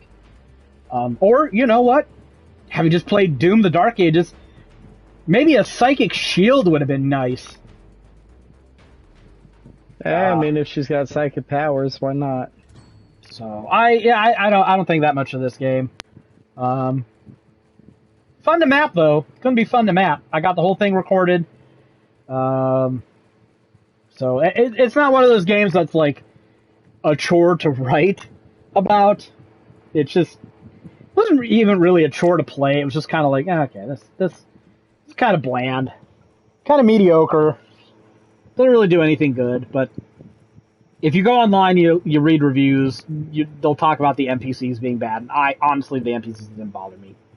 Samus bothered me. I think that the NPCs needed her to be a better main character. So yeah, that's my... Fuck, did I beat that game? Yeah, 3 days. I'm not usually that fast, but I think I'm the first one at my job to beat this game, so that should tell you how slow they are.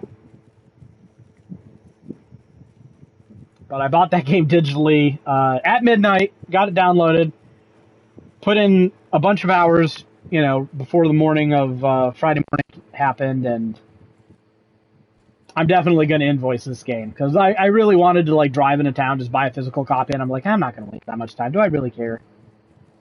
And also, I couldn't make up my mind if I just wanted to get the Switch 1 version, because it has the better box, or the Switch 2 version, which, has a better version of the game on cart. So I just bought it digitally, and I'll definitely be invoicing that, because I don't invoice them for games that I buy. They got a code for Dragon Quest 1 and 2, right? But I'd rather work on that. My workflow is better when I have my PlayStation 5 or Switch or whatever console running the game, and my computer can just be what I'm writing on and have multiple windows open, all that shit, instead of having to, alt-tab the game every time I want to write, record, or whatever. But if they got me a code, I'm not gonna charge them for for me buying the game, even if it's still for work, because I do think it makes me write faster and better. But I didn't do that this time. I'm definitely invoicing it for this game. I didn't like it enough. I don't think I like it enough to buy a physical copy or any of that. I bought a physical copy of Dragon Quest 1 and 2, and I switched to that after beating Dragon Quest 1 and doing my guide work for that game. By the way, I platinumed Dragon Quest 1 and 2 HD 2D remake since last podcast. How was the platinum? A short platinum. It's not a hard platinum. I guess you wanted to change it to Draki Quest and just blaze through it, you could. I do think the first game is actually harder than the second game. And I didn't really expect that because I found the second game to be a lot harder than the remake. And I think it's just, like, the first game, they have so many more new mechanics to it. Like, enemies can just hit you with thwack anywhere, out of nowhere, and end the fight. If you get put to sleep or confused or silenced in a fight, you're probably toast. And in the second game, you have party members who can revive you or remove, debilitations. The first game, one bad hit pretty much puts you down. Now, granted, I didn't level a lot in the first game. I beat the first game at like level 45. I beat the second game at around 55 and like all the end game stuff. And then some of the like mapping and completing the bestiary stuff got me into the 60s. But I think the second game is far superior to the first game in this remake. You just have a party. You have builds you can do. You have to sit there and go, well, who am I going to put the shield on? There's 3 people who can use it. Like, who needs it the most? And those are the decisions I really like to make. So they're both good, but 2 is significantly better. And that whole collection is easily worth $50. Easily worth $50. Yeah, I need to get it sooner or later. I mean, at this point, I just wait because they do go down in price. Like, there's no reason not to expect this game to be $25-$30 in like 3 months. So unless you have absolutely nothing else to play, but they're good. I wholeheartedly recommend them. Like, I can't consider them for GOTY because I don't nominate remakes, remasters, or ports for GOTY, but I'm going to say that this is a solid 9 out of 10. Solid 9 out of 10 collection of RPGs there.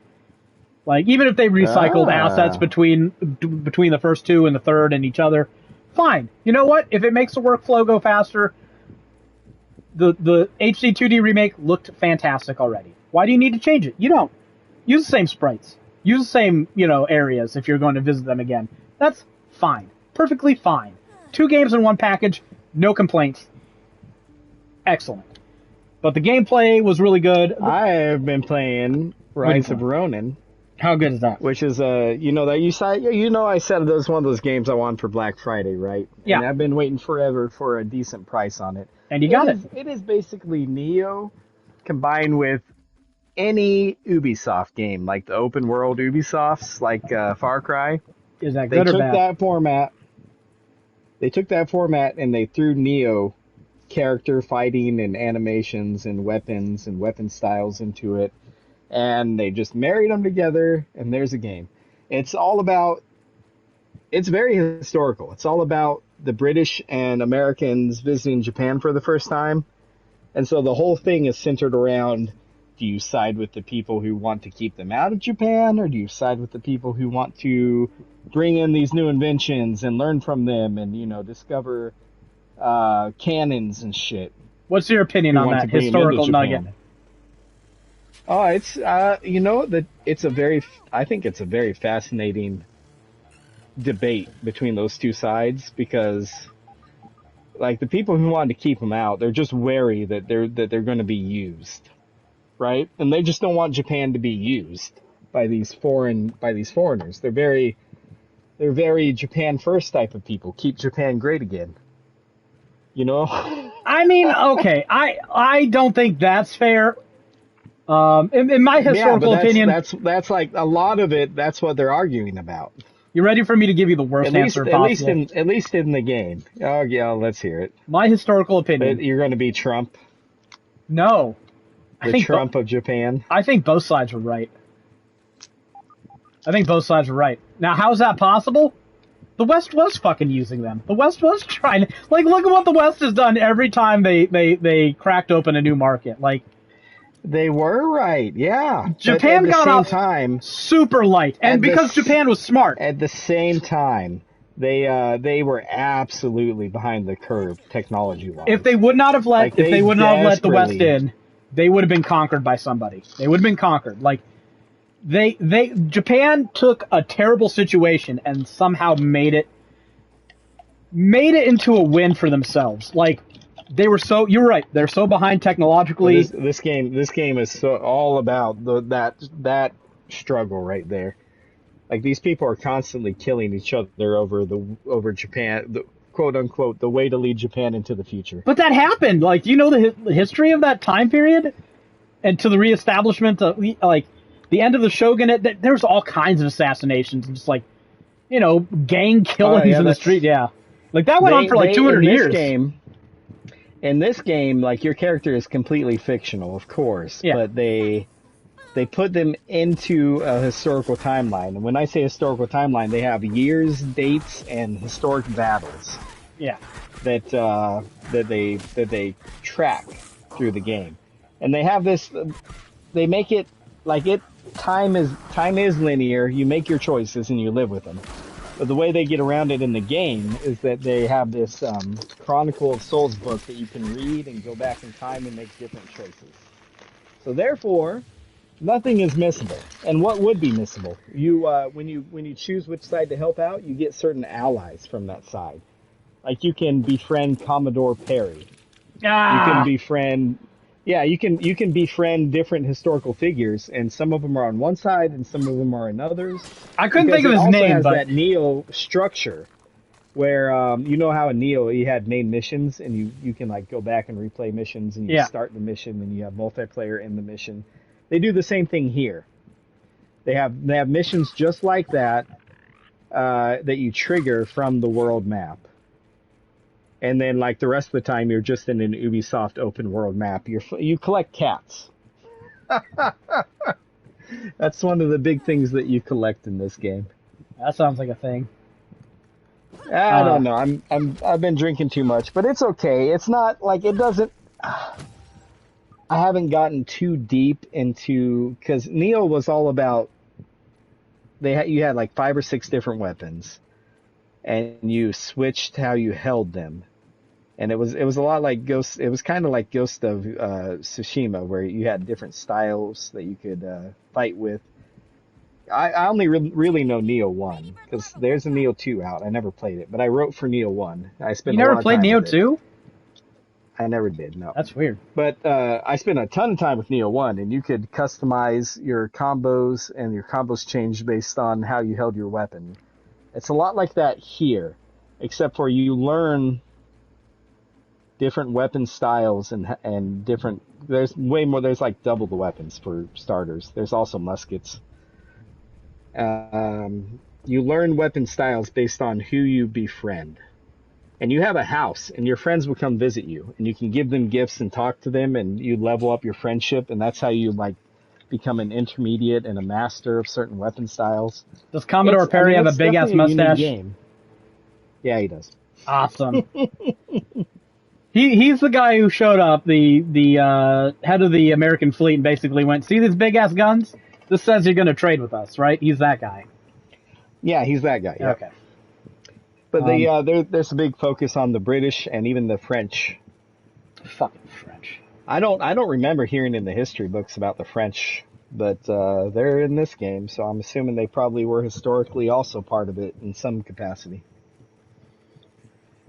I mean, like, the West exploited every country that they entered trade relations with. I don't know how the Japanese got off so lucky. Part of it was due to them. And I, like, a lot of weebs want to glaze Japan. I will say one thing. They industrialized really fast and got on enough of a footing to be able to protect their sovereignty from the Western powers sufficiently. Part of that was, I guess nobody was really interested in colonizing them the way it was an inevitability that this was going to happen. And they were very smart to industrialize as fast as they did. But you know what? There's definitely a faction of people that didn't want any of it, though. That's for sure. I don't blame them. But on that token, they pulled it off. Like, if you're going to, you have to trade. You have to trade. You have to enter that. That was not an option to not do that. Like, you would have been conquered by somebody eventually at some point if you didn't. Well, I don't know crazy who. how they rolled up. That's crazy how they rolled up in their fucking gunships. Yeah. And like, I mean, you just got to think of when this happened. From that point to the Japanese beating the Russians at Tsushima, you're just like, Jesus Christ, they turned from a fucking like 16th century backwater to a at least a second world power in decades. Like incredible shit. Now in a century at least. Yeah. Now to be fair, they did decide to take a little more from the Westerners, and they probably actually that's not fair. That's not fair. They were invading fucking bastards from the start. No, just like they made a habit of invading Korea and shit like that. So, they put their ass forward when they invaded China before World War II. Yeah, all the atrocities in China. Am I right? Yeah, I'm not gonna glaze Japan too much because they did some fuck shit for sure. The Chinese people. Yeah, but it was the absolute right call to modernize. Like that, it was not a realistic option to not modernize. You would have been a serf at best if you didn't modernize, and you're a sovereign state today because of that modernization. So, but you were right to be wary of those fucking round-eyed fucking white bastards, because Jesus Christ, are we fucking shifty.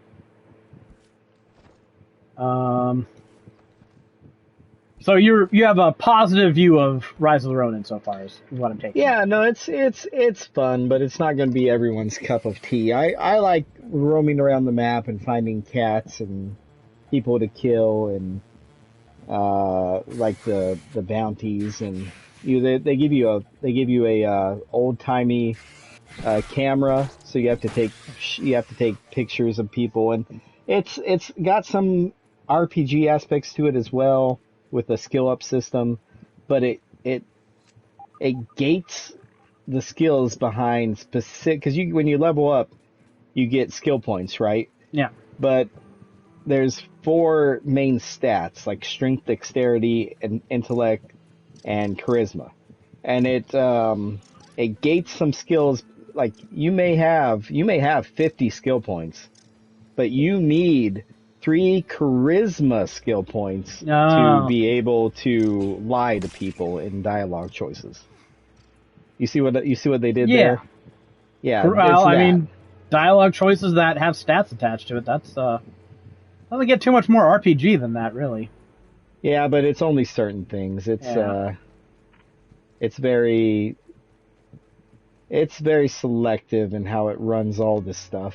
There are levels. Like in some games, you can basically, like I've been trying to fix some things in the Outer Worlds guide, and like, I'm playing the first run through on I forgot what the hard difficulty is in that game. Whatever the hard difficulty is with the food and the water and all that stuff, companion permadeath. You can talk your way out of most fights in that game. Like, yeah, same with Outer Worlds too. Yeah, so you shouldn't really be exposing yourself to danger more than you have to, and I'm guessing Rise of the Ronin doesn't do that. That's fine. Like, not every game has to, but there's a difference between RPGs with dialogue options and RPGs with dialogue options, Yeah, it's pretty, but they have different types of dialogue options. You got the Liar, which is in Charisma. You got the Intimidate, which is in Strength. You have the Persuade, which is in Intellect. They go all in. Well, but it doesn't really help from how I feel. Like it doesn't talk. It doesn't change anything. There's not that I feel. Oh, I figured it'd help you go down different paths or something at least. And we need more black ox horns, that's for sure. I killed a couple earlier, but I don't think I got shit. They weren't giving me any love. I'm not sure, but there's a fucking tooth. We need to search these hedge mages. Because there's all kinds of stuff up in these branches that I'm sure we just haven't done. Oh, so it's over here somewhere? Where is it? I'm about to get an underwater thing, so... Okay. I mean, you can do all the underwater shit you want. I'm about to get a tooth that I built to, and I just haven't claimed, because I built to it when we weren't playing together. Now that we are... Smart. You know what would be really great? If the three of us did a Fire Emblem guide. God damn it, that'd be awesome. I'm going to get married to that idea in my head, and then we're not even going to get the guide, and I'm going to be sad. That'd be great. I mean, it's our own fault. We got Borderlands. We could have done it there, but we didn't. We had it, and we fumbled it. I actually played some more Borderlands. I'm like level 20 now. Oh, okay. Oh, there's a thing here. What? There's a scab? Where's the scab? Is it above me? It's above me. Crap. I need to build more. I mean, I think Borderlands 4 was a good game, but it's just, you know, one of those solid little 7 out of 10s. You play, you have your fun with it, you get your platinum, you move on. You don't really let it linger around in your mind too much. If we're talking, like, if I have to give Borderlands 4 a participation award, it's significantly improved over Borderlands 3. In pretty much every aspect. It just really is. Like, I didn't hate the story. I think the gunplay is better. Although, I'm starting to think a lot of the reasons I hate Borderlands 4 gunplay so much is because multiplayer is just not as good. What do you mean, 3?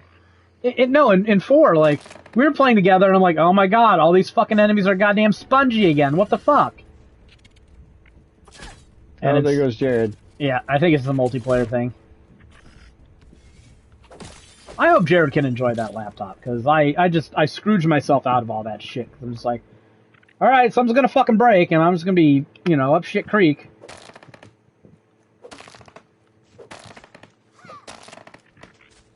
And to be fair, you know, it's been a while since I've had a chronic hardware failure. So I got the tooth next to our house. There's a tooth next to our house? Yeah, there was. I'm building up to a scab. I assume we have to get the scabs for something. Yeah, I don't know about that. Oh, I need a dupe a tier 3 item. I'll dupe this sour axe I have and see if it keeps the upgrades. Because if it does, hey buddy, tier 9 sour axe. Oh, should have done that. I wasted a bunch of things doing upgrades on this fucking sour axe. God damn it. It totally slipped my mind. Duped it. Well, we don't know if it dupes the levels and stuff. So we do actually have more gaming news. And we might as well get to it so we can end the podcast whenever we wish without feeling like we missed anything. Running with Scissors has canceled Postal Bullet Paradise following an overwhelmingly negative response from the community that elements of the game are very likely generated by artificial intelligence. I saw the trailer for this and I was like, oh, okay, whatever. And then I heard people saying, you know, that it's fucking AI generated, and I look at it more, and once you're looking for it, you can see, like, the weird distortions, the animation issues, and just other lazy things that, yeah, so... That they were doing? Yeah, apparently Running with Scissors was publishing but not developing this game. Says their trust with developer Goonswarm Games has been broken. The game was described as a co-op online bullet heaven game. It kind of looked like shit. But it had multiplayer, so I was kind of like, all right, maybe if it's comfortably bad, we can have it as a podcast game. But apparently not happening anymore. Because the developer could not fucking resist using AI. We got Killing Floor. We got Killing Floor, we got Helldivers, we got Space Marine, we've got Earth Defense Force. We are stacked. We have a lot of multiplayer games to play. So, and you know what? Hopefully we'll get Grounded 2 sometime next year. Hopefully. Maybe in a year we'll be ready to play more Grounded. So yeah, that's the thing. There's another game studio that canceled their shit. And apparently, they claim they closed down because of the negative reception they received from using AI, and the responses in the comment section was overwhelmingly good. Fuck you. Oh well, good.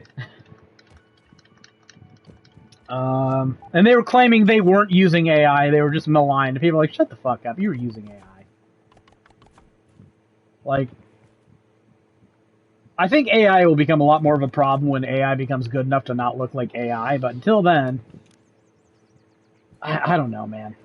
I just see so many commercials online for AI shit, and they're selling AI as like a workflow business tool and not something workers or consumers actually want to use. So we'll see how this goes, but I hope that bubble just bursts. I hate doing this, but we're kind of light on news, so I did it anyways. You don't. The next major entry in the Total War series will be announced at the Game Awards 2025 and takes place on December 11th, 2026. Publisher Sega and developer Creative Assembly announced. I don't like announcing announcements, but I don't have a ton of news, so I figured I'd announce this announcement. I used to love Total War, but ever since they got all realistic with it, it's not been as fun. They used to have the fucking glory music and incendiary war pigs, and like it wasn't completely cartoonish, but it was just cartoonish enough to be fun. You know, they have that old fucking voice clip of the British general making fun of the fucking Saracen king if he died in combat. Like, man, it was good shit back before they started taking themselves too seriously. And then they got on too many History Channel shows, and they're like, oh no, we are a entertainment property and an educational device. Shut the fuck up. You make video games about Romans killing Gauls. Get back to your lane. Shut up. They can do both if they want. Well, they stopped doing the good one and kept pursuing the bad one. No, it was super cool. Like when I was in college, Rome Total War they had that show Conquest. And they basically just used like clips from the game to illustrate ancient battles, and I thought it was so fucking cool. Because I was actively playing the game at the time. What kind of crossover, gaming history channel stuff did you have back in 2005, 2006? Like, yeah, not much back then. It wasn't as common, no. So I thought that was super cool. Are you going to dupe that tier 3 item? Is that a thing? Yeah. Just let me... I'm trying to get this tooth. It's up in these flowers here. If I fall off these leaves, I'll just go back to base. Be like, fuck it, I'll build a bridge or something. Oh. So where do I got to go to get there? Oh, no. Okay. I didn't fall all the way down. I'm good. PlayStation 5 trophies for Rune Factory Guardians of Azuma, one of the few games that looked interesting on Switch 2, have surfaced on trophy and achievement tracking website Exophase. Problem with that game, and the problem with most Switch 2 games, I'm certain. They're going to come out on PlayStation. I'd rather play them there. And I think we all knew that this game was going to come out on PlayStation. They just, they did what a lot of companies do, and they went, we're going to scam these Switch rubes out of their money, because they're going to buy anything at this point in time, and then we'll sell it to other players in a few months, see if we can double dip. Price will never go down on Switch, so not interested. I missed the jump. Alright, I'll go dupe.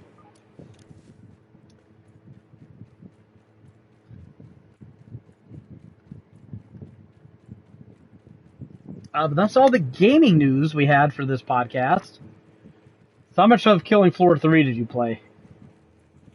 I got a level 5 medic, probably 4 multiplayer matches, give or take. There's actually a story mode. That's weird. That is weird. Well, no, they tried to tell a story in the second game, didn't they?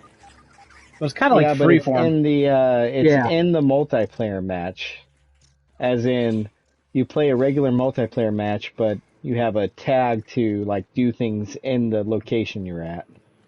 So it's which you can totally ignore and just. I think there is single player, but God, why would you? But is single player completely detached from multiplayer in this one? Yeah. Oh, okay. So at some point we're gonna have to put on our big boy pants and do the single player stuff because there's probably trophies for it, right? You could do multiplayer matches. I would encourage multiplayer matches. There's trophies for doing like 25 multiplayer matches. Well, no, I mean we're obviously gonna play multiplayer matches. Like it's gonna be a podcast game, but just I was wondering if yeah, I'm running the wrong fucking direction. I was wondering if you had to play single player for certain trophies. No, you can do the story trophies while playing multiplayer. Oh, okay. Alrighty.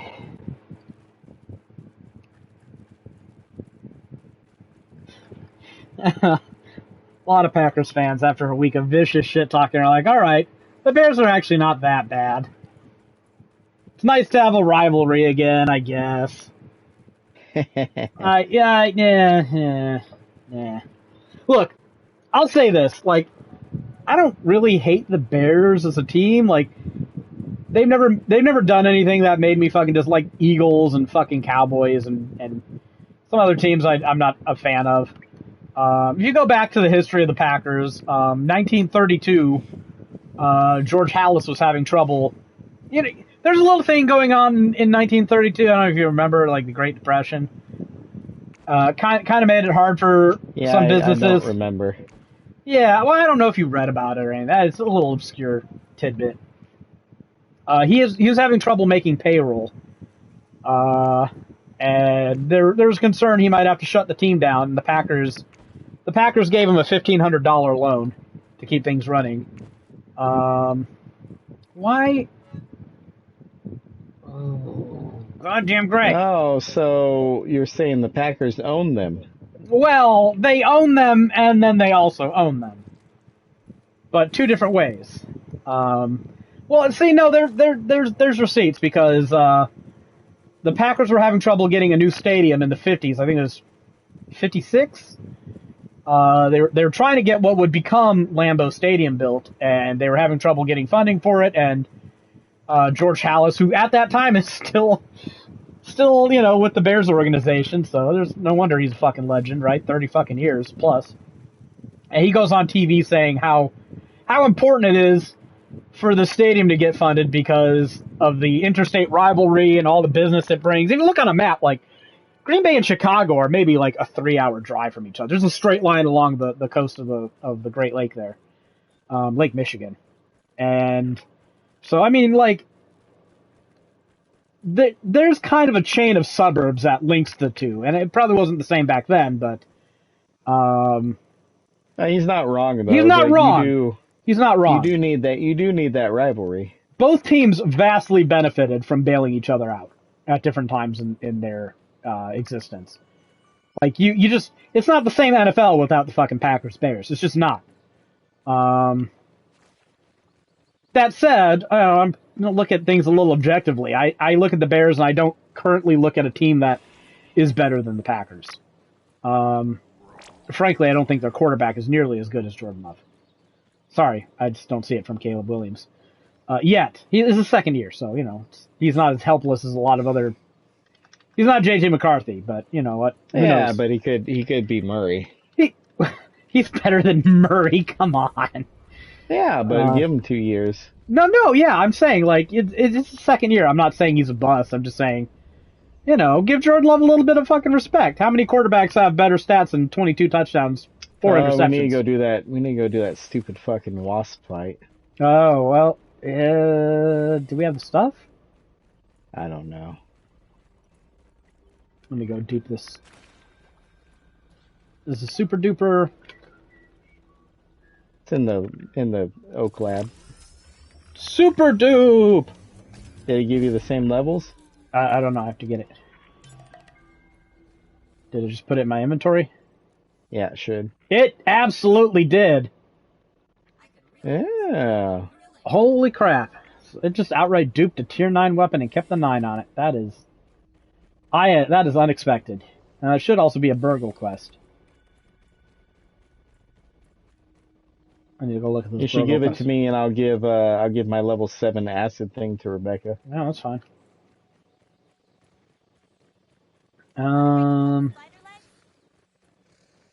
I mean, it's it's a pretty interesting division right now because the Lions they're not dead at 7-5. They're still a dangerous team.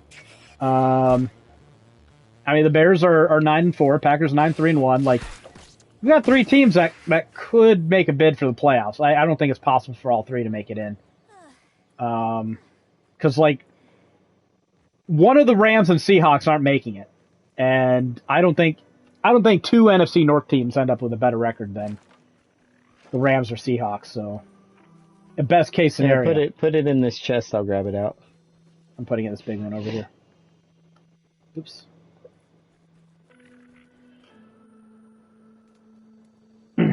But again, this should have been a 35-10 game. Like, the refs are really bad, really bad. They stole a bomb from Luke Musgrave. They took a fumble away from Evan Williams.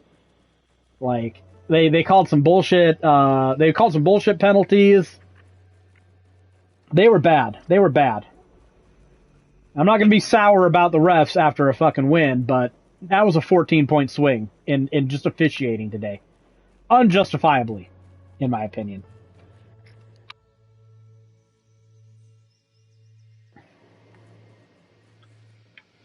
Oh, man.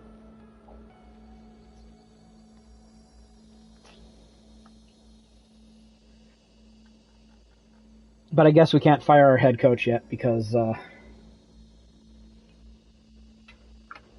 he's actually had 3 really good games of play calling in a row. So you want some green machine hyper stamina healing?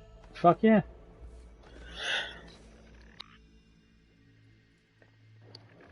Oh shit! Here's 10 beefy green machines in the in that chest you just put the axe in. That reminded me, I need to make more healing. Ooh, I also might need to collect more plant fiber. We're getting a little low on that. All right, we'll take some of that. Yeah, that's 10 good hyper stamina heals. That should last you. Yeah, I haven't used any in a while, but that mantis is actually kind of tough with just the 2 of us. Oh, I didn't want to drop you. Get back here. Just the 2 of us and no healing. Yeah. Yeah, I didn't have any heals. I'm good on heals now. Okay. We want to go fight the wasp, or we want to keep... No, let's go fight the wasp. Let's go fight the wasp. I'll go buy some upgrades real quick. Get out of here, Skeeter. Freaking thing we missed here. My parry game is not on point today, so it was not good against that. You know what? I'm gonna do it. It's so laggy. There's a milk molar on top of the Jabby Cola. Do you already have the wasp spawn thing? What do you mean, the wasp spawn thing? Or do we to summon them? Oh no. BBQ Melody? No, I'll make one. I don't have that. Making it, it's cooking. What the hell was going on? I thought it was being attacked.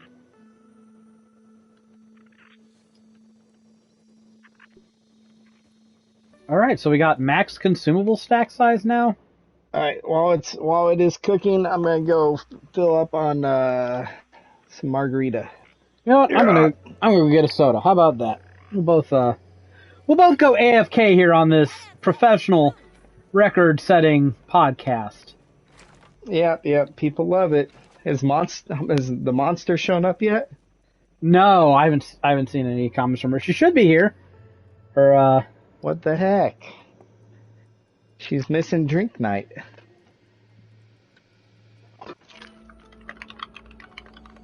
I'm guessing the Seahawks. I don't know if they played or not.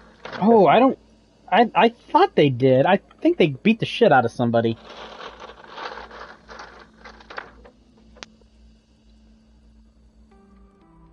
Yeah, 37-9 over the Falcons.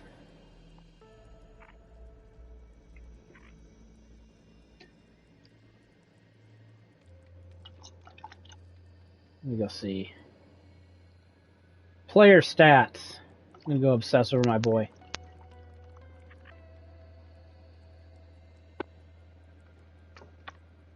margarita. So right now in the NFL, there are 4 quarterbacks with more touchdowns than Jordan Love, and none of those 4 quarterbacks has fewer interceptions. How did Josh Jacobs do? He did pretty good. He got a touchdown in I want to say 90 yards. That's not bad. Had a pretty decent game. He broke a run real good. 86 yards, 1 touchdown. Pretty good. Oh, that's not 90 yards. 86. He got another 6 yards receiving. There's your 90.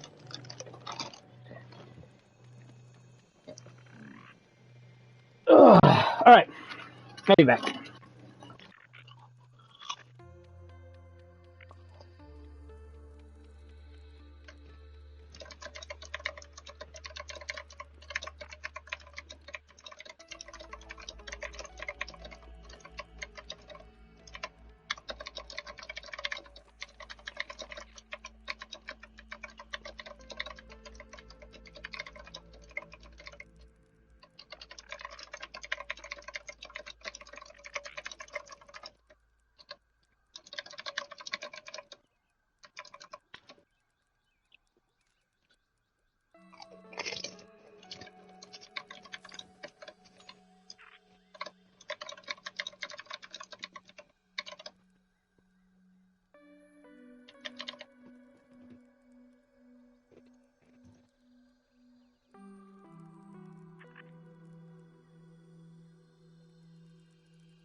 Oh boy, oh boy. I got really mad at Yangus earlier. He was a bad dog.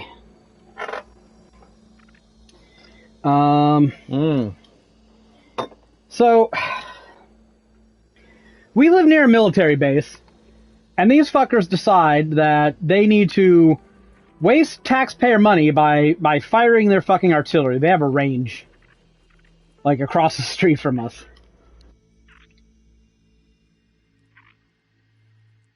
I got the thing we need. All right, so follow me to this tooth. Let's grab this tooth on the way that I looked up. So we hear them firing, and sometimes they fire shit off that shakes the house. It's really fucking annoying. But worse, it makes the dogs bark. Yangus seems to be the one most prone to barking when the base fires. And the other dogs don't tend to bark at the base, but if Yangus barks, they bark too. So Rebecca's trying to sleep for work, and these dogs are barking because the base is firing. I guess they gotta hone their skills at murdering fucking Venezuelan fishermen or some shit, or whatever the fuck they're doing. It's on top of that soda can. Oh, well, I guess we just gotta build up to it, huh? Oh no, we can probably just go right up the back of this hot dog thing. I think. Yeah, sure can. Yeah. Yeah, there she is. That was easy to get. We should have gone that way way earlier. Yeah. So Yangus is barking, and Rebecca gets mad at him, so she puts him in my room. Because they don't tend to bark as much if they're around us, I guess. She could have taken him into her room, but she doesn't like Yangus in her room because he's too affectionate. And so I get up and I go to take a piss, and if you are in a room, the dogs want to be in there. If you are leaving the room, the dogs want to be out of there. That's just the way they are. Yeah, they just want to be with you. If something, not even that, if something is changing, they have to be a part of it. So, like, you can open the door, and they will run out, even if you don't leave, but they think something is happening. So they have to be part of that. It's their business. So I open the door to go take a piss, and Yangus, they sit there by the corner of the door, and they put their nose up to it, like, oh, I might be out a millisecond earlier. Where the hell are you? It says you're underground. No, I'm going to the big toy bin. This game's remember where it's at. Oh, damn. Yeah, this game is lying. Okay. So they crowd around the door, and Yangus steps on my foot. We clipped his nails recently, so his nails are fucking sharp. He just digs a gouge in my big toe right above the toenail.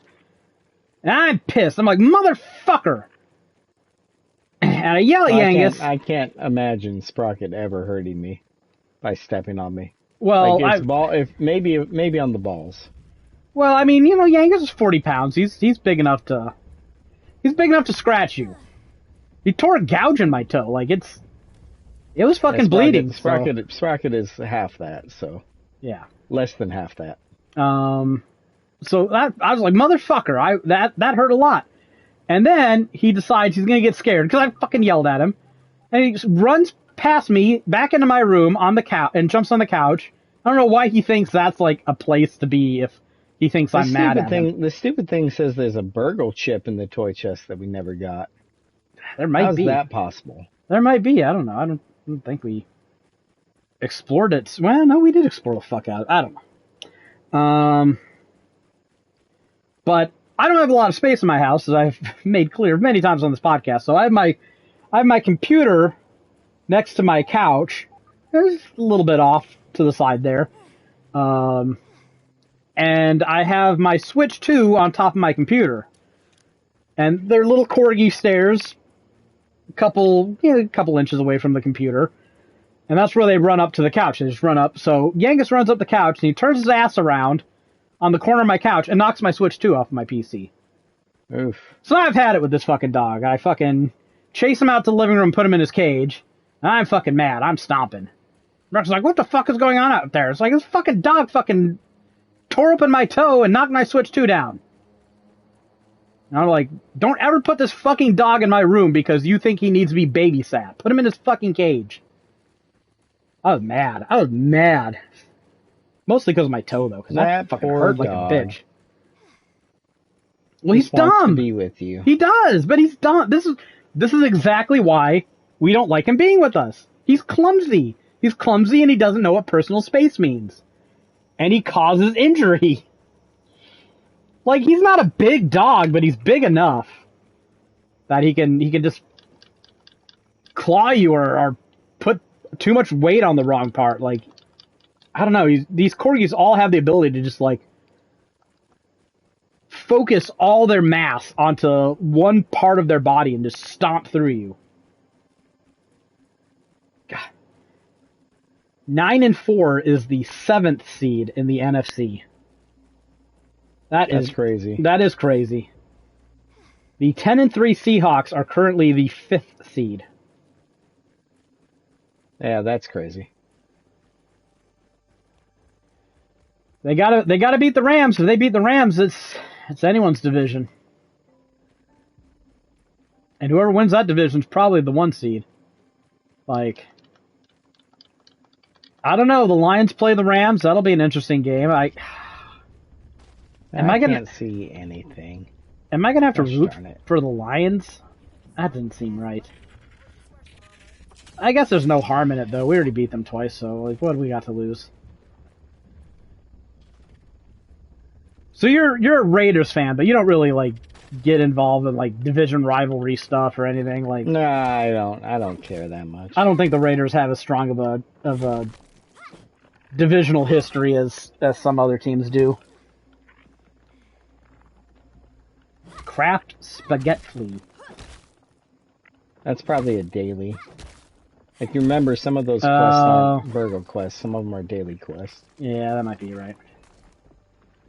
Are you almost at the thing? No, you're still coming. I'm coming. I'm coming. Oh, I gotta put my headlamp on. It's dark in here. Yeah, it is. Who made the underground so dark? Hopefully I shouldn't have to find my way through this place as much.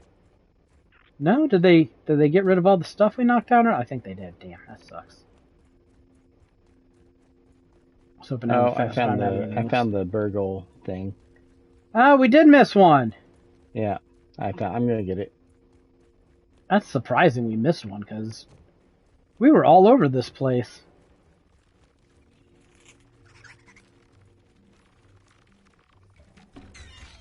There's a... Oh! Oh, it's like a serious burgle chip. Why is it serious?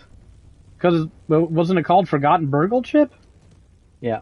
I thought it was just like one of those, No, never mind. I was thinking scab things. Yeah. I'm poisoned.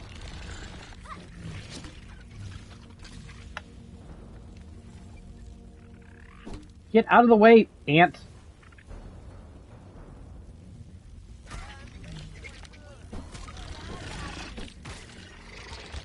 Punk ass Fucking wasp. poison.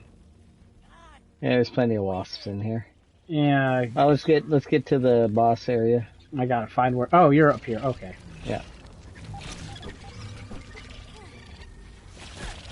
Okay, here we are. You ready? No. Just jump down here. I'm getting some revenge. Oh my god, it doesn't matter. They don't Oh, matter. I died! Oh my god, I told you to jump down here. Well, you were right. Oh, I missed the jumping up to you.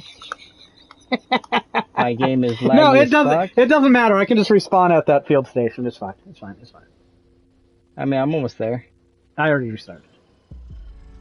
It's not that big of a backtrack. There we go. No. Yeah, there you are. No. Oh, hard.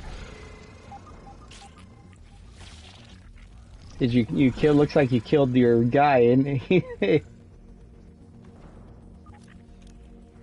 Yes. here we go.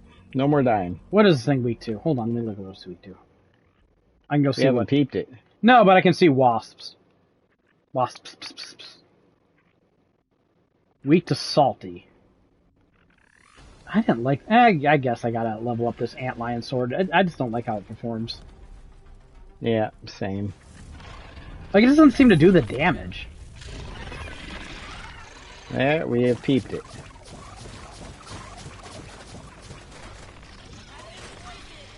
Damn it, I got poisoned. Oh, I have the wrong mutation set and everything. Man.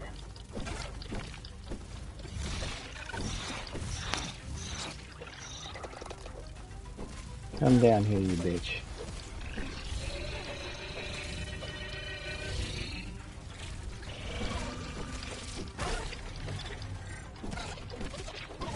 Animals are innocent. Don't be speciesist. Species? What? Speciesist. Man, it's a cringe-ass vegan song. I'm pretty sure I sent it to you before. You are not ready for the levels of fucking, like, white liberal cringe in that song.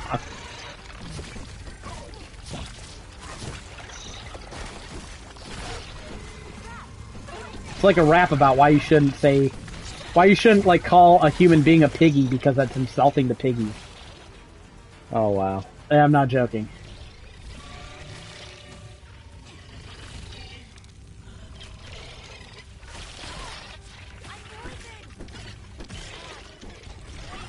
Like, that kind of shit will make anybody start goose stepping. Like,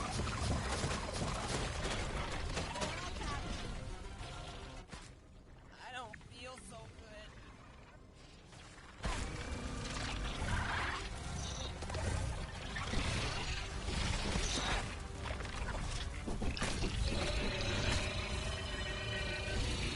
Yeah, this thing's tough.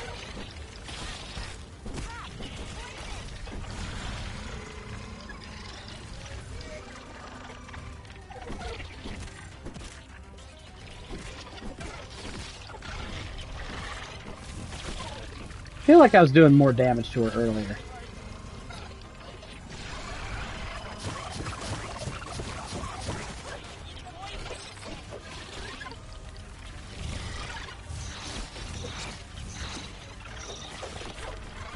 I'm like poisoned twice.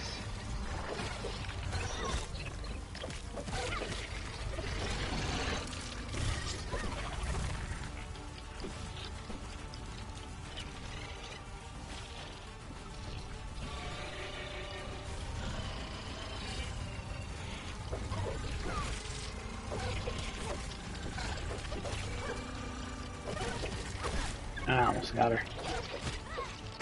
Bitch. Nah, I need to upgrade this toenail scimitar. This thing is great. Okay, we peeped her. We did good.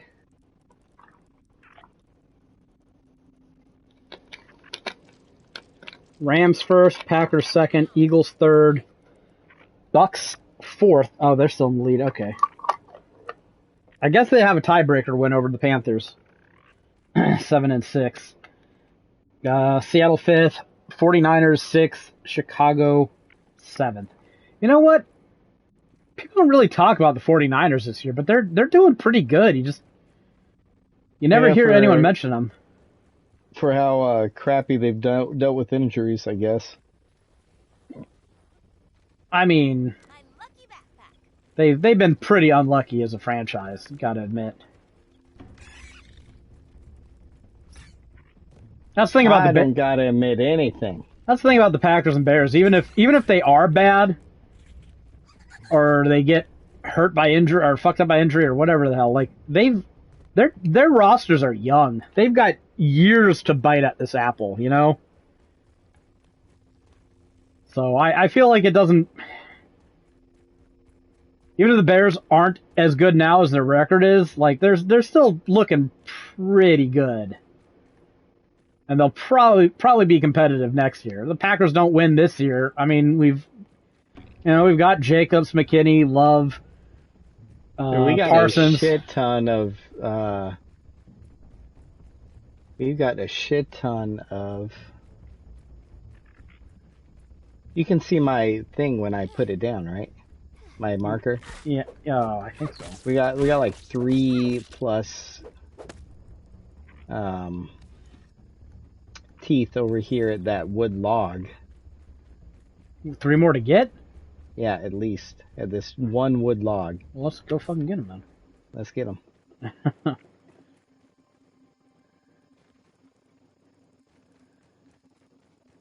Oh, okay.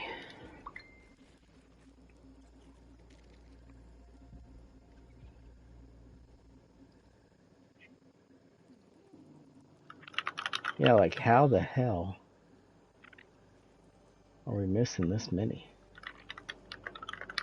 They gotta be up on the log, or maybe they're...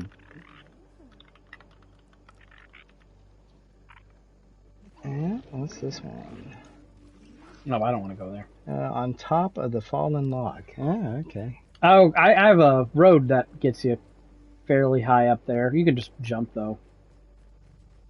Some judicious jumping will get you up there. Man, we're There's getting like 2 sections of it, too. We're getting a new Fire Emblem game next year, man. That's fucking great. Yeah, I can't wait. Persona 4 Golden Remake. Just buy a Switch 2 and just get it over with. Yeah, I don't want the price to hike, and especially right now they've got that Mario Kart bundle for $4.50. Like, I'm sure your kids will play that even if you don't. Greg's like, kids, they ain't touching my Switch. They got their own. Oh, I'm a ways away from being on top. Jesus Christ. Oh, there's not. So there's just one on top. Where are the other ones at? I'm just running around until I. Let's see. There's high up on the fallen log. The outside of the log with the mushrooms can be scaled. And inside the fire ant nest. I thought we got the ones out of the fire ant nest. Oh, I see a thing for.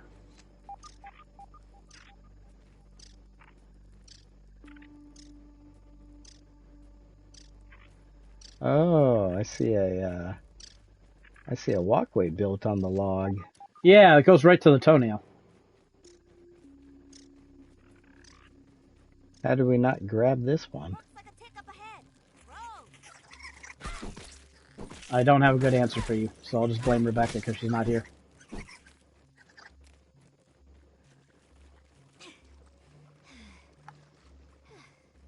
So I think I got it. Oh, hi, Zan. Hi, puppy. New rule, if your dogs are small enough, you can call them puppy forever. No one agreed to that. I am stating it as a dictum.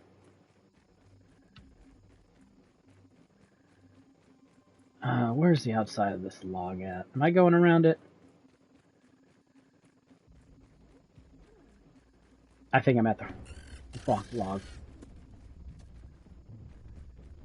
Threat detected. That's roughly where my it is roughly where my marker is. Yeah, but aren't you climbing up there? Yeah, I guess I am. Can't argue with that. Oh, there's that waterlogged log where that one base... It's over here. Okay. There it is. There it is. I fell down. Ah. Pepsi. I'm almost out of soda in the house. And then I won't have soda in the house again until Christmas. Hey, what a wonderful month. What? Why can't you just go buy soda? Because I don't want to have soda in the house because then I'll drink it and it's bad for me. So I only want to have soda in the house when it's like a holiday season. Weird. Yeah, I'm trying to be less unhealthy. Weird. Dude, you're drinking like sugar-free stuff. Yeah, but I had a gallbladder attack. That's fair.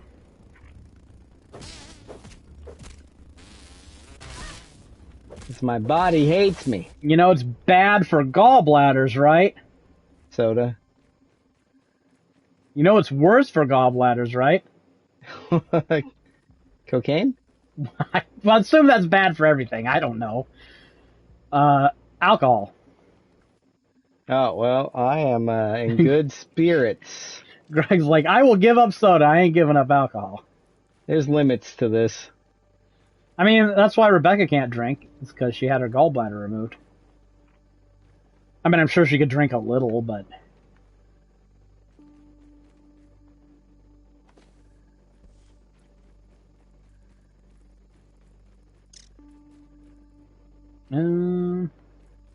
Where the hell? I'm not seeing nothing. Nothing!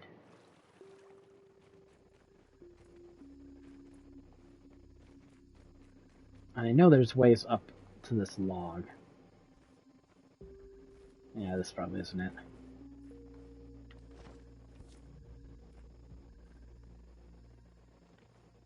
Yeah, but I'm going to be spending the next week or so probably mapping. And then I think I'll probably be done with Metroid Prime. I might be able to go back to Borderlands full time to close out this month. You're nice. Even more disgusting. Be nice to get that done. I need to put that in the rear view mirror. Watch it. Speedy coming through. Oh, I should be writing main story quests instead of jumping up a log. I mean, we both should be probably, but is that going to get us a platinum? Actually, yes. But shut up.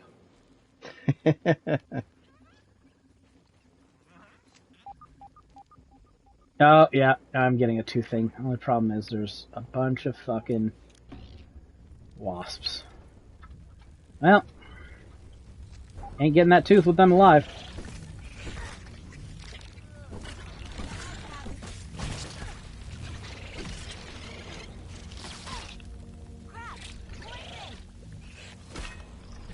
Oh my god, progress. This bitch-ass wasp, I parried it and it didn't even fall down. Well, it fell down then, didn't it?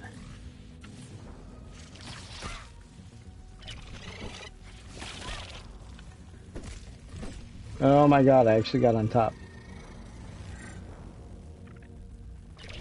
Now to just not fuck it up. Oh! Another Dragon Quest related milestone. I've completed my Dragon Quest collection. I own every single Dragon Quest game, complete in box in some format or another. Yeah, that's decent. I purchased a Dragon Quest V box. Because I bought the cartridge standalone a while back. When it was really cheap. And it bugged me not having a box for it, so I was like, alright. How much does it cost to get an empty Dragon Quest V box? And they're like, 70 fucking dollars. Yeah, 70, 60 bucks. I was like, okay, it can just stay in this little buttered container. Because I ain't paying that much for it. But then, you pick up a Dragon Quest here, Dragon Quest there. Here, Dragon Quest there, Dragon Quest everywhere, Dragon Quest. And it starts to just make you feel bad, not having them all complete in box, pretty manual. And I found one in really good condition for like 40 bucks, and I was like, no, it's the cheapest it's ever been. Plus, if you have a CIB Dragon Quest V, that's like 100, 150 bucks that shit goes for. Like, it's an investment. Plus, it looks nice on my shelf. So I bought it, it came in. It's one of the rare times buying something that it's conditioned actually better in person than on the photos. I'm like, oh wow, this thing is nice. Like, there's no bent pages or dents on the manual or anything. Like, sometimes a little plastic clip in there puts an imprint on it. Beautiful, gorgeous. Everything on it's just absolutely stunning looking. I'm very happy with it. Perfect down to the last detail. I mean, maybe not that perfect, but,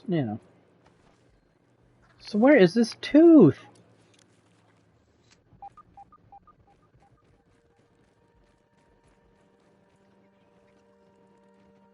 Okay, so it's definitely above me. It's definitely not over there, so it is up here somewhere.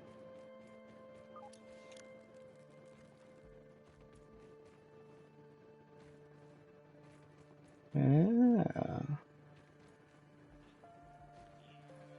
How is this thing not pinging? Now it's pinging. Okay. But where are you? Okay, so it's not here. Now it's below me? How is it possibly below me? Like, where could it possibly be? Some bullshit. This game is lying. It is cheating. Just give me the runaround.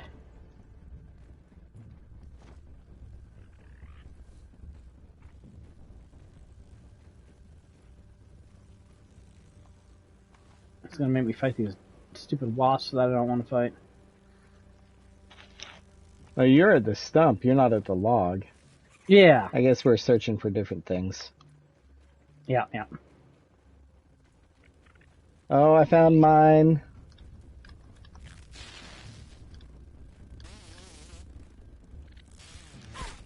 Oh my god, go away, you stupid mosquito.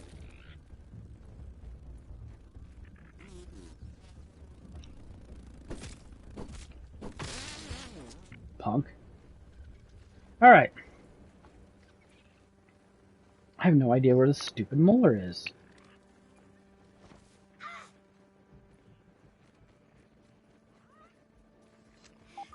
I'll see if I can get a second one near where a wasp is. Inconclusive. So it's not up. But it's not, because I've fallen for this trap so many times. I jumped down there, it's not down there. So where could this fucking thing be?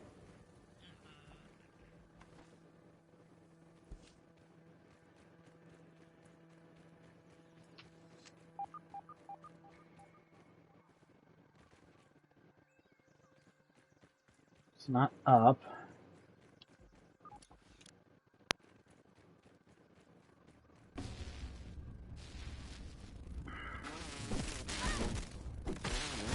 Fucking mosquito.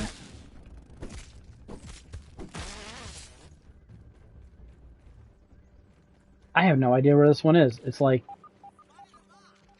it goes away every, that's not it, that's a, Yeah, it's marble. It goes away when I go up, but I don't see where it could be below me either. Ooh, I got a second one. Oh, now it's saying it's up again. You just gotta be as good as me, man. I guess. It ain't working. It looks like I'm gonna have to settle for 17 platinums this year, but only like 4 of them were trash platinums. Like I got the PS5 version of My Name Is Mayo twice. Or no, was that only once? I can't remember. Man, even I haven't done that. What a whore. Yeah, I mean, you know, just gotta have more skill, I guess. I did that hole digging game. Well, there's at least 2 in the fire ant nest. That we didn't get? Yeah. Man, how did we fuck that up? I thought we were more thorough. There's one. I'm gonna come over to you because there's one over there.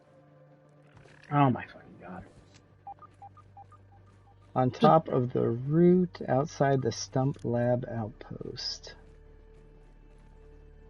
I'm trying to get to it, but I have no fucking clue how. You're nowhere near it. There's another one. Oh. There's 2 more over where you're at. I'm about to build There's some a fucking very high stairs. up on top of the old. There's one that says very high up on top of the old stump, and then there's one to the northeast of where you are. I'm gonna go after the northeast one.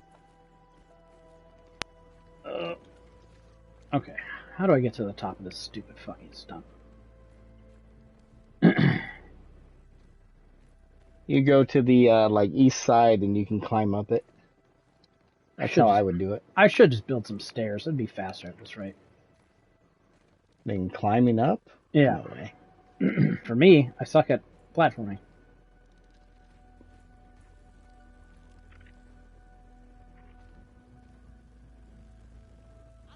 Hi, Zan. We have a dog bed in the corner by the other computer, and Zan's sitting there. I can see his little black butt.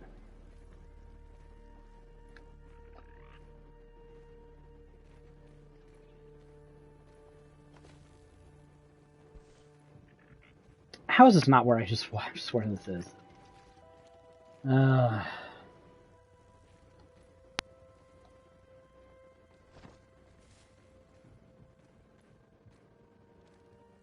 Okay, maybe I just gotta do something with these mushrooms. Oh my god, you piece of shit.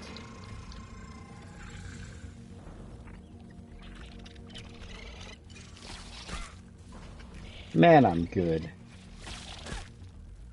Alright, come closer so I can actually hit you, you fucking cheap piece of shit. I hate these wasps. No, he's just gonna sit there out of range and shoot shit at me.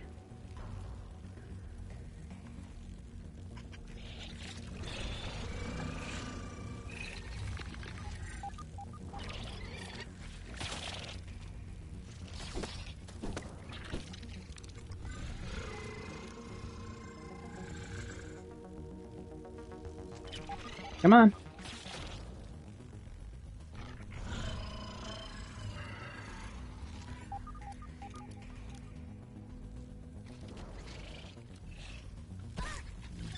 You little bitch! It's okay, I'm so good I'll get it. You might as fucking well, because now these wasps are knocking me down.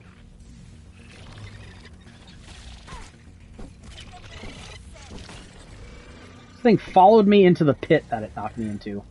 What a cunt.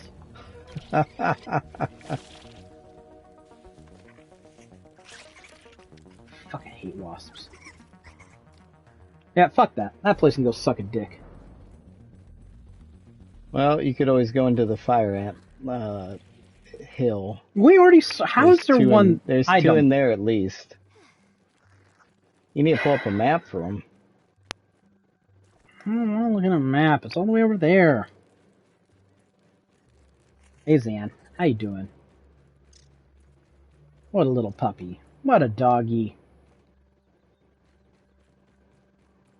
I feel like there's a lot of these teeth we haven't found yet. Yeah, Hey. they're getting less and less. Black rhino beetle. Or black ox beetle. Why do you keep calling it rhino?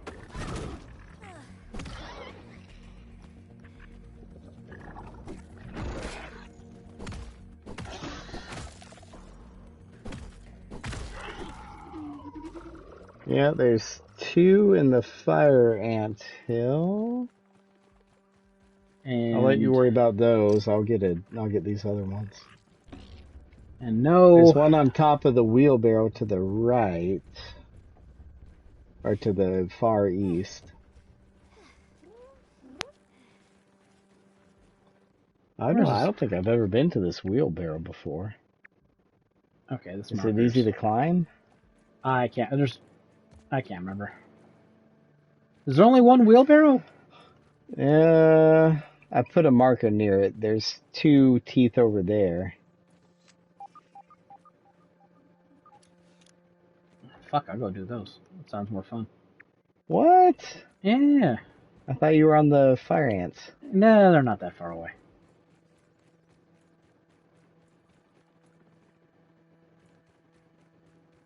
Oh shit. So that wheelbarrow has a gigantic hole in it. A couple of gigantic holes, so it's rusting bad. Probably not a very good wheelbarrow anymore, is it? No, probably not.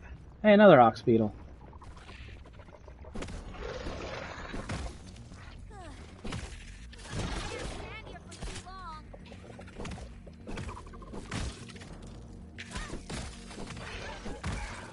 And having tier 9 weapons is great. Still no, horn. Oh, here's a third ox beetle. What did we need beetle parts for again? Upgrades, I think. Oh. Which you probably don't really need. Still no horn! What a racist ass game. Wanna break a couple spider legs? Damn it, I'm stuck!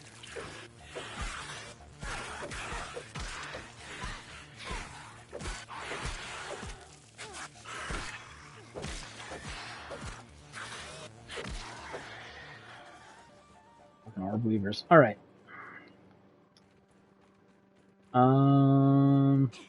Yeah, I've been over here hunting pine cones.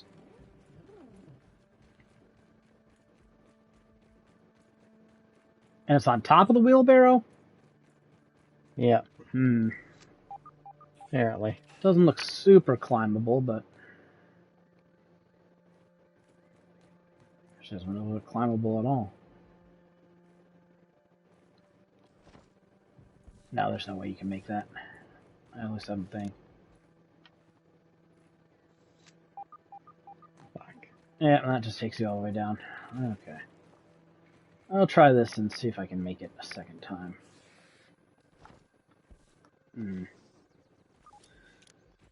Build it is! Alright, Ladybird, you gotta go. I'm not gonna have you crawl around while I'm cutting shit down.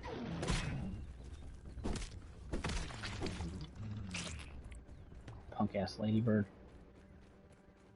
Actually, yeah, I just killed one that was annoying me. I mean, I know it's going to be a nuisance, so I might as well just not let it... What is after me now? Oh. Ladybird larva. Get out of here.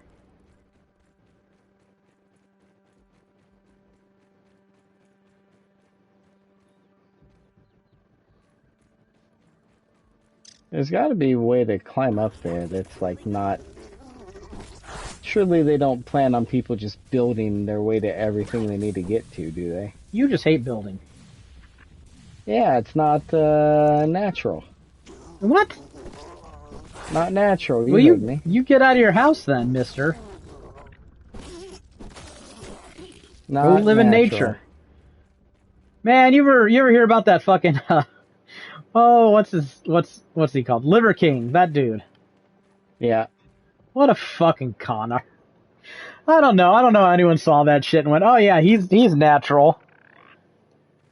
And people are so stupid falling for that shit. What did he tell people? Was he trying to sell them something? Yeah, of course, you're selling them What was he supplements. trying to sell? Supplements. If you live like him and you don't eat processed things and you carry pieces of fucking meat around your yard and shit, then you'll become super jacked like him and turn an unhealthy red complexion after a few minutes of light exertion.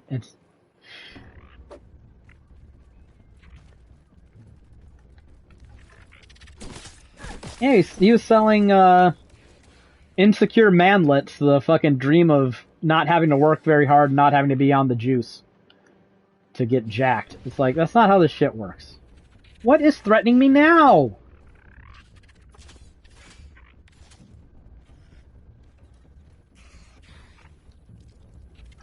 Cannot build in oh. So I can't build because some stupid fucking thing was stuck on a piece of grass. I will protect you and maybe contribute to the building. What else? There's two on top of this wheelbarrow? Yeah. Wow. There's a field station up there, apparently. What? Yep. That's weird.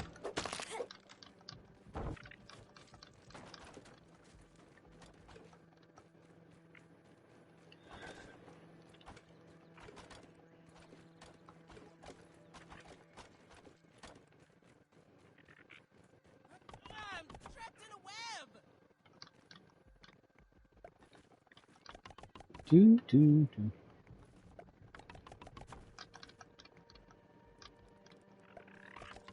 Oh, I didn't even check to see if Myles Garrett got any sacks or not.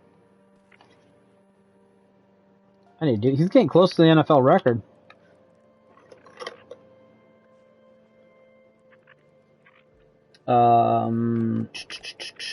Browns.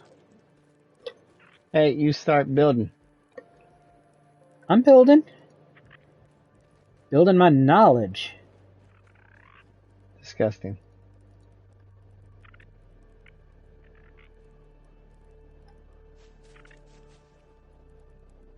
He got 1 sack, so he's at 19.5 for the season. I think he's got to get like 3 more? Something like that. He's got, what, 4 or 5 games to do?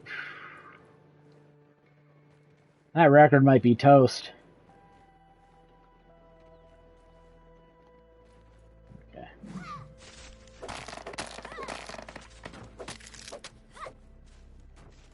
I got the weed stems. You get the grass. Oh. And lay down these patterns.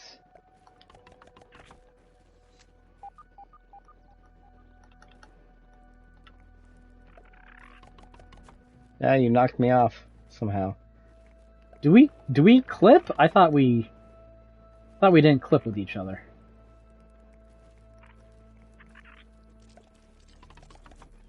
I don't know why video games do that.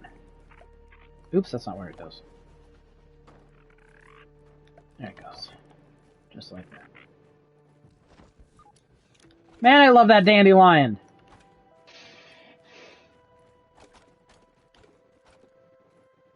Yeah, that dandelion is the best. This game is so much better when you don't have to worry about fall damage. Actually, most games are. What are we doing? 2025. Why do we have fall damage anymore? Almost 2026. Jesus Christ.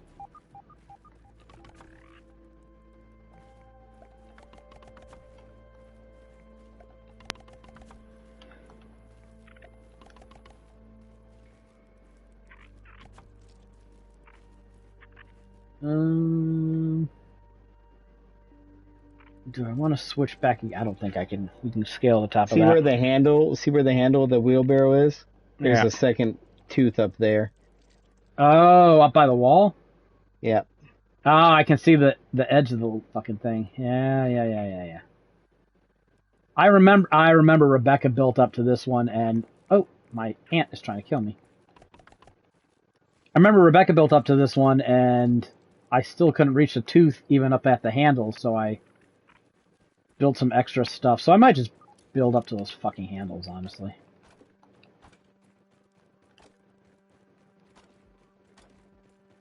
Yeah, that sounds like a thing. Oh wow, we got a lot of stems down here.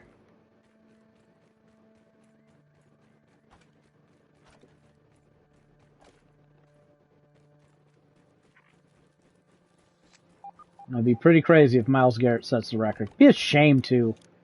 God, he's been in Brown's purgatory his entire career. Yes.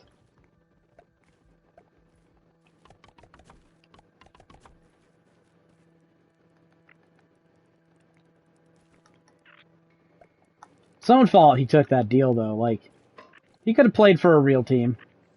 Yeah. But money. Well, I mean, any team would have paid him. So I don't. I guess he's just being loyal.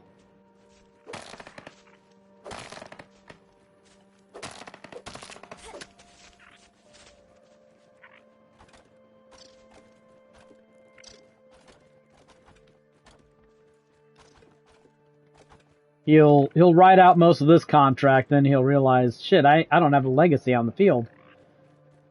I don't have a ring. Be like those other great defenders who played on bad teams their entire careers and then get a case of the I need the ringsies later in their career. See who he goes to. Maybe he'll go to the Cowboys. I could see Jerry Jones doing that. Paying a 40-year-old defensive lineman $50 million a year because he just didn't keep Parsons under contract. Okay, we're getting there. We're getting there.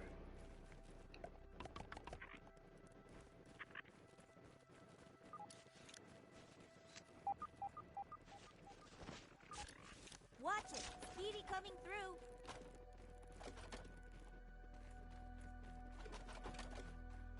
Hello there, aphids. So we have all the ones near that stump, right? No. There's one near the that looks like it's near the stump that's in the fire ant.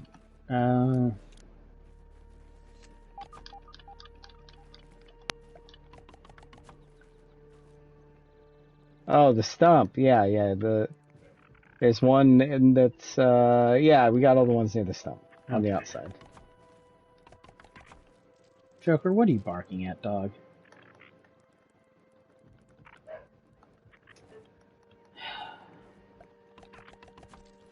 Can't even blame Yangus on that one. That's definitely Joker barking.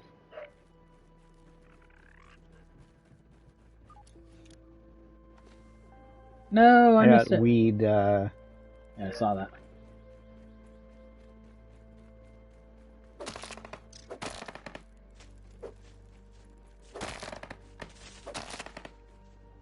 I got the wheelbarrow tooth, the bottom one.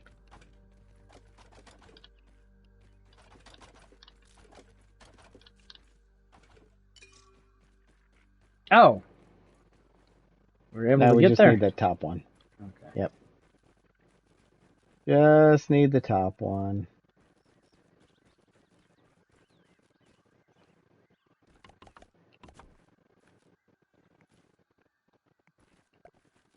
Oops.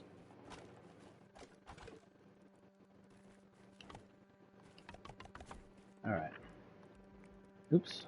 I don't want to do that. Don't need to build clay up here. Let's go.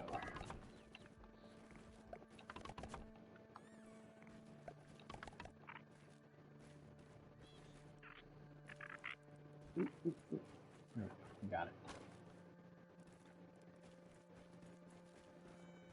Yeah, we're getting there.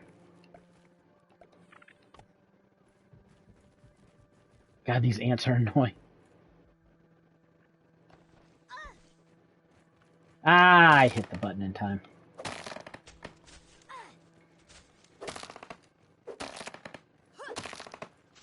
I don't know, just between Fire Emblem and Persona, next year's looking pretty good. Pretty good. Especially if we get that, like, Clockwork game. Looks like BioShock. Clockwork game. Yeah, I can't remember what it's called. Clockwork something. Being made by In Exile. That it looks really good. From all the trailers I've seen.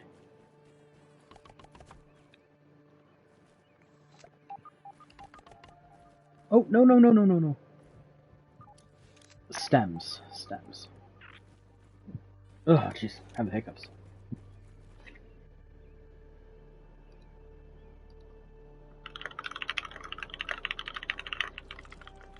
I got some stems. Oh, this might be all we need. I mean, good luck making that jump. Oh, you mean the stuff we have on us. Okay. Ants! Little cockheads? Jeez. Oh, they just knocked me off. Little bastards.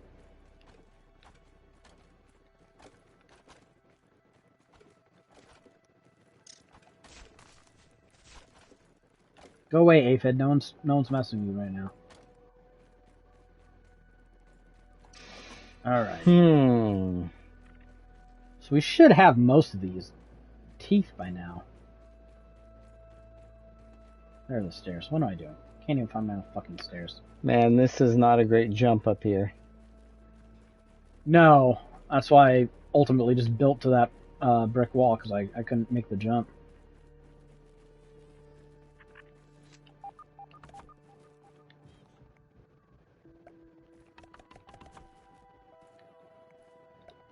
Yeah, it does seem like it's just a tad too far.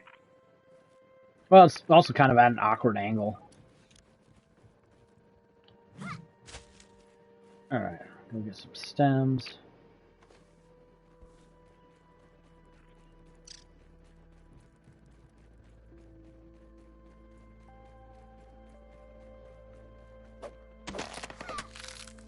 There we go. That should be... I don't know why that gave so many stems, but that gave like a bajillion of them.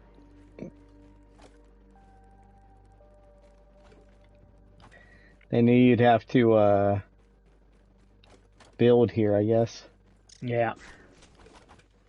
Oh, I see your friend Sokus is working on Metroid Prime. Yeah, he is. I mean, there are puzzles that could probably use some write-ups in that game, so... Not saying it's a bad guide project, I just don't think much of the game.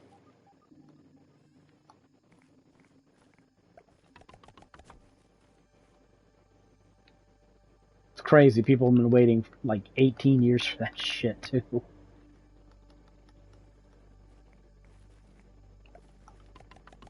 Alright. Let's see how far we can get now. Oh! Trying to run across it. We're not there yet. How dare these handles not align with my grid pattern? That's some bullshit, man. Don't you do it, Ant.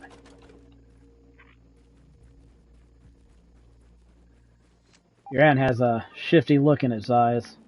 Like it wants to just knock shit off these stairs. Okay.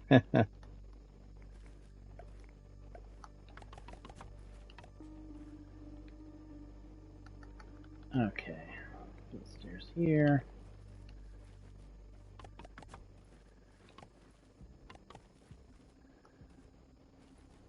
Oh, right. I forgot you can't carry that much stuff. No, and I'm not bothering to spec it out. Even though I probably should. Yeah, I have a combat mutation loadout and a hauling loadout. Well, since I never do crafting. Yeah.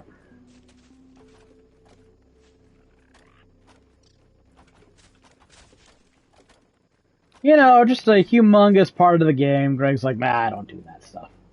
Yeah, I don't need a craft. like, I'm like, I don't fight bosses. Then Greg he gets all up in his feelings about it. It's like, See? how can you just ignore a major part of the game, but I can't? Go beat all those bosses for me. I Go get that. basically do. Yeah, okay. Bullshit. Go get that, Bullshit? Go get that What brood happens? mother, whatever she's called. Infected brood mother. Well, she's a little rough. Yeah, she's not nice. I want my toenail sword up to 10 before I fight her, which probably can be done. I got a thing. Don't worry. See, look at that. Completed it. Good job. I think we're gonna have to build like this, but we can probably just jump from here, honestly.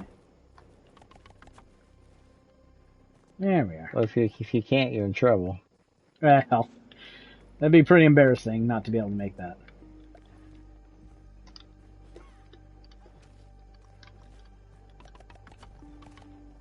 Oh, we don't have enough. I'll finish it. So that's the two teeth. Why finish it? No, we just got them both. Because, shut up. You do not need to finish it. Alright, some people take pride in their work, alright?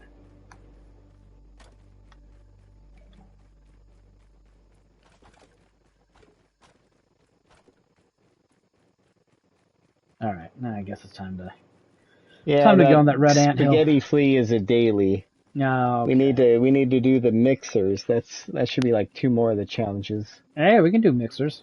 Most of them. I don't know if we can do that antlion one. We might have to build around it. If we don't have Rebecca here, because she was kind of useful that last time. Oh, we need to build a fresh storage too. Interesting. We might have the burgle thing for that, and once I deliver it. Craft a candy staff. We can do that. Yeah, that sounds like a plan. All right, I'm going to the. What are we gonna do? Going to the red ant hill. All right, I'm gonna go to turn in this burgle chip, and then I'm gonna do those 2 quests for fresh storage and candy staff. Yeah. All right, sounds like a plan. I'd rather go to the red ant hill than look around for those.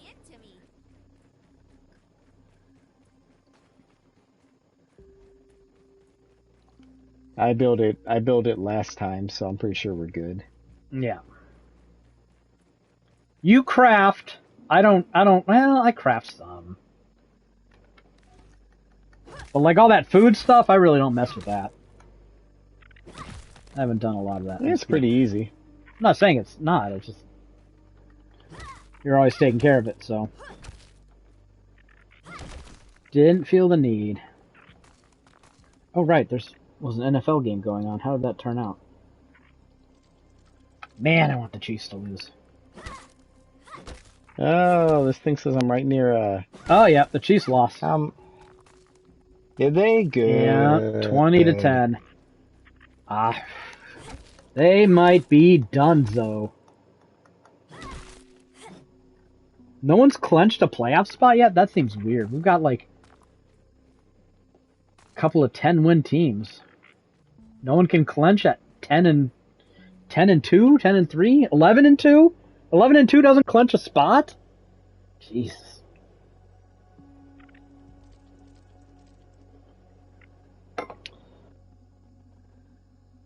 So I'm going to get another molar. 6 and 7. I don't think they've been eliminated from playoff contention yet, but they're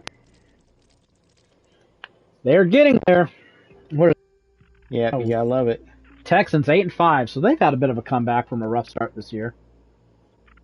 Yeah, CJ Stroud is back too, right? Yep. Actually, we might be sleeping on the Texans. 75 net points. With 8 wins. I traded for Nico Collins in my Dynasty League. I had to give up Luther Burden and first round draft pick for next year and some other rookie. But Luther Burden's definitely the better of the 2 rookies I gave up. Not bad for Nico Collins, I think. Giving up that first, I don't know. That could be painful.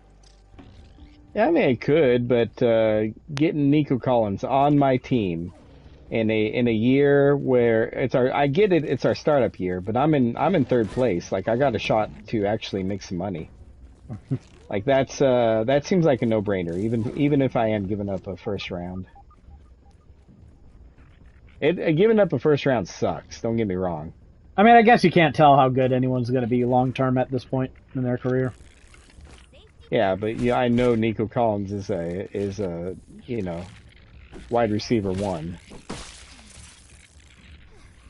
I would absolutely pick Jordan Love as my dynasty quarterback. Not for any good reason, mind you.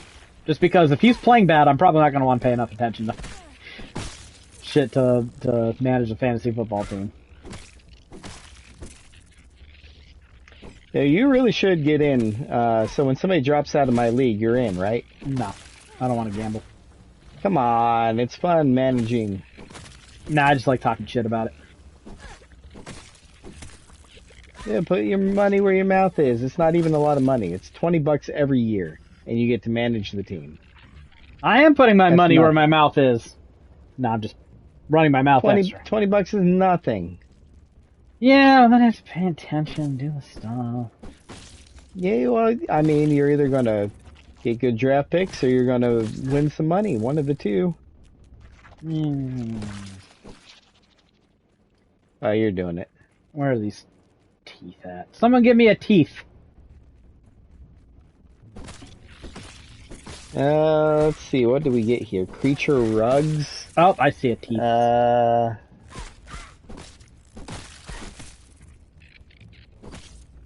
We get dissection expert mod, a cookbook, a sign set, and creature rugs. Yeah, it's not that great. You little bastard.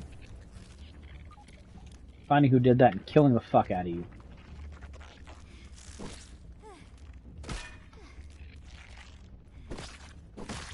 That's not the best. That's okay, though.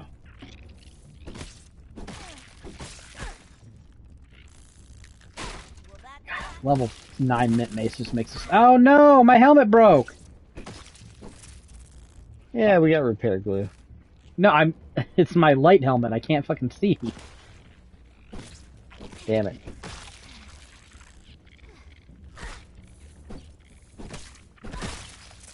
I can see enough of your beady ass red eyes to murder you. Candy staff. Oh man, I might die. Do you know there's a lot of ants in an anthill? Don't die.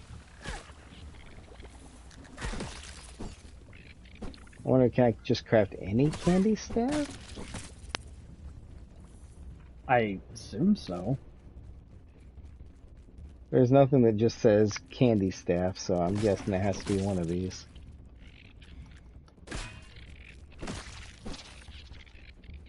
Yeah, you're the winner. Alright. Well, we got raw science for it, so I assume that was correct. Yeah, we did good. I kind of started sleeping on the Texans because they started so poorly, but at some point you just need to reassess.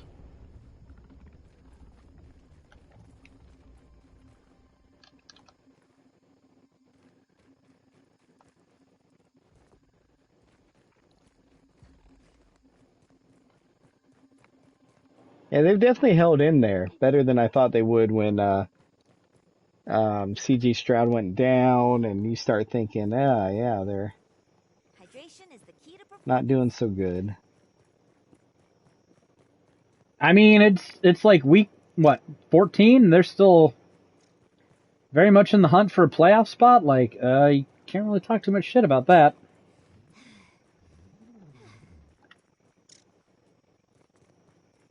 Christian Watson this season is on pace for 1,300 yards and 15 touchdowns.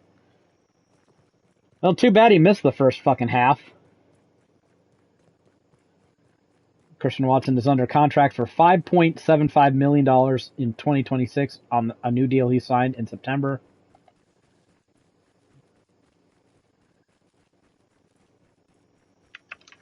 Spoiler, he will not be playing next season on that contract. Let's wait the season out.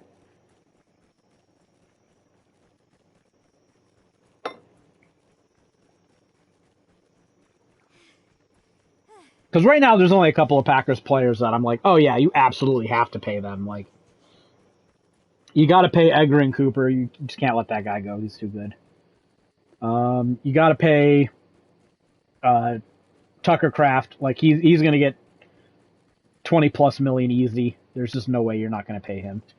He's still on his rookie deal, so I don't think you got to do that until 2028 or something. But Packers like to pay their guys early, and I don't think the price of top tight ends is going down in the next couple of years. So yeah, you kind of have to have a big guy that can get into the end zone and in the 5-10 yard mark and can just body his way into a touchdown. You kind of need that. Yeah, I think the Packers they might pay him early.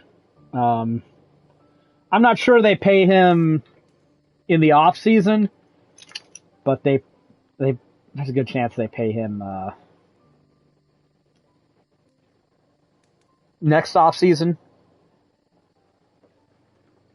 Because, like, you don't know how he's going to come back. Is he underpaid right now? Well, he's on his rookie contract, so he's not paid. So for pretty yeah. low. This is his second year, so. So if I was them, I would see how he comes back, see how he's doing. If he can be the same person, try to get a deal done. Maybe before the end of his before his final year, so he feels good and wants to stay in place. Oh yeah, no, the Packers aren't going to wait until his final year. They don't do that. They don't play that game. They will give him a contract a year or two before it's necessary, because it'll be cheaper in the long run. Like, yeah, that's what I'm thinking. That's why they're. Plus it shows them, hey, we want you. Yeah, they're just a better organization on that front than some of them. They don't let their guys walk. There's not usually ambiguity like that. If there is a contract dispute, the Packers probably don't want you that bad. That's exactly what happened with Watson, except Watson, I think they drafted him in 2021, and he's been solid, but he hasn't really been, like, amazing, but you've seen flashes. Like, he's so fucking fast. The first year he had trouble, he wouldn't go up and fight for the ball, which is the thing that really annoyed me about him. Because he's like... Yeah, that's what George Pickens looked like recently. Well, George Pickens, he just, like... I don't know, man. Just stops running during the play and just starts jogging. Like, what are you doing? Like, Christian Watson's not that bad. It's just... He's a 6'4" dude. You know, you expect him to compete for more jump balls than he's competed for in his first year, but... He stopped doing that.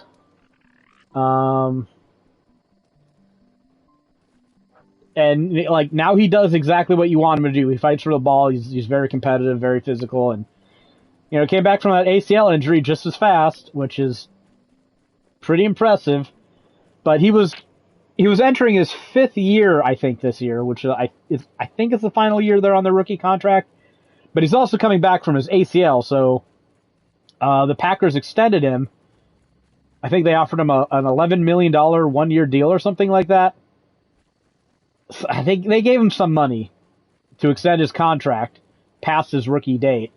And it was kind of like, it was more money than he'd make as a rookie, but it's not like... I got kicked out again. Oh, that's Rebecca. Let me see if Rebecca's still in here. Yeah, she's still here, so just the internet again.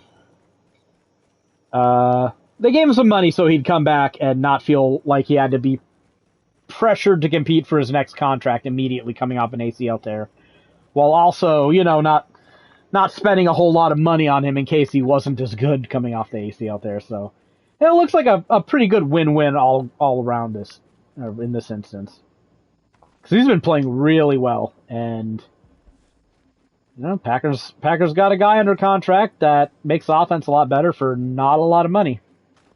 He's probably going to get paid, but you never know. Like, if this offense just turns off the gas and he disappears for 3 weeks, he might not get the money that some people think he's going to get. Packers don't really have the cap space to preemptively pay a bunch of wide receivers like $30 million contracts, so I don't know. We'll see. We'll see how things go. They're going to have to make some choices. I think they're going to get rid of Dobbs. They released Malik Heath this week. So they clearly went, we have enough depth at wide receiver. I could have played Wix. I actually had to pick up a receiver and play them because fucking Rome Odunze was out and Marvin Harrison was out.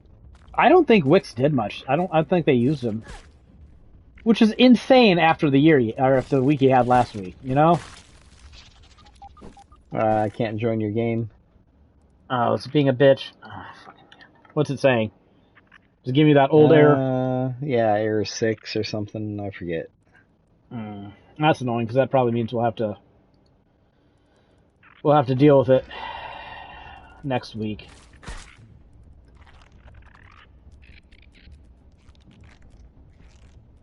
Yeah, Wix did. It's thinking about. Yeah, join platform session failed 6. Yeah. Yeah, Wix didn't do anything. Did he even get any snaps? Don't grab any. No, I'm not teeth, gonna. I guess. I haven't even really found where this one is. I've got to do some platforming. I've been attacked by ants. I mean, that's probably a good place to stop the podcast if it's not going to let you back in. I'll try it one more time. Of course, I didn't even jump. Maybe I got to wrap around. Yeah, that's all I've been doing. Reviews. I played Super Fantasy Zone for the first time. That's a weird little game. Have you ever heard of Fantasy Zone? No. Well, be careful how you look it up online, but... I was going to say, that name's awfully generic, so... It's an old Sega game where you control a ship and it's all 2D, you move left or right and just shoot down. It's really colorful and cutesy. They had it on the Nintendo Switch. Yeah, I can't get in. They had it on the Nintendo Switch expansion pack. It's cute. It's easy to pick up and play. It can get fucking hard. Oh, you have that? Thank God for rewinding. Man, I know it's like $20 a year or some shit, but I just can't bring myself to buy that expansion pack. Oh, I did. You know how many Genesis reviews I've written this year after getting it?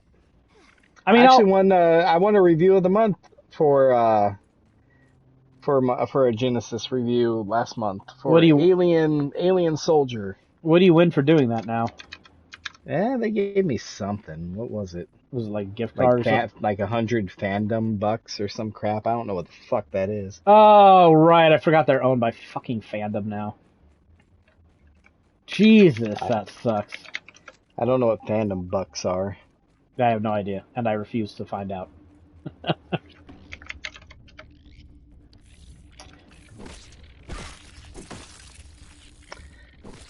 But yeah, just getting to play some of these old Genesis games and on my Switch and like just getting to review them. It's been fun. I have no regrets. We're getting old. We're like, the games were better back in my day. $10 voucher for Fanatical. Well done. Here's the Fanatical $10 voucher code. What? So dumb.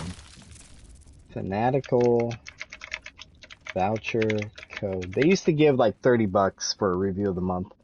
I was gonna say, 60 for guide of the month. I was gonna say, remember when they gave like $60 Amazon gift cards and shit? Yeah. I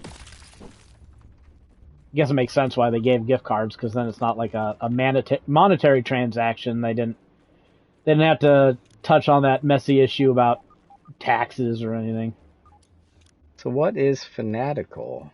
It's an online store, but I don't remember what they sell. Oh, you can buy games here.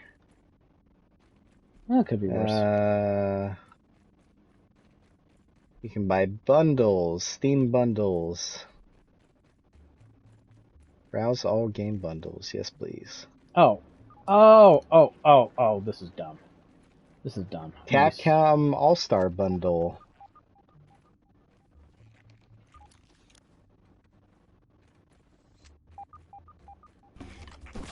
Wait, just leads here? Oh, you can, for $12 you can get 2 Capcom games. They have the Ace Attorney Chronicles on here. That's $40. Interesting. Yeah, but you already have This those is all games. Steam, though. Like, what? I would want something that's like Steam only.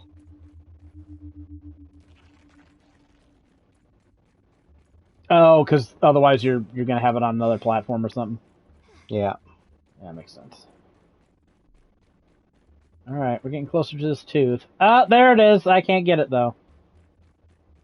Total War 3, $15. Total War Warhammer 3. Yeah. I heard that game's kind of buggy. You might wanna look it up because I don't know if it's just like Warhammer fans being particular over something or if there's actually like technical issues with the game.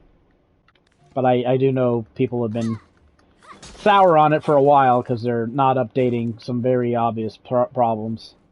I don't know enough about the game to say, don't buy that. Yep, there's that fucking tooth. Damn it. Damn internet. Oh, I guess if I just quit here, it'll just keep me next to it. So next time I boot up, be ready to go.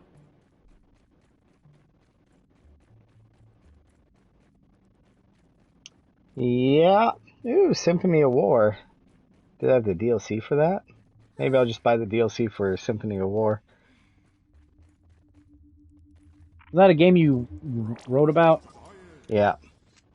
It's very much Tactics Ogre, basically, and it's great. It's really fun. Can't remember if that came out on any console or not. No, I didn't.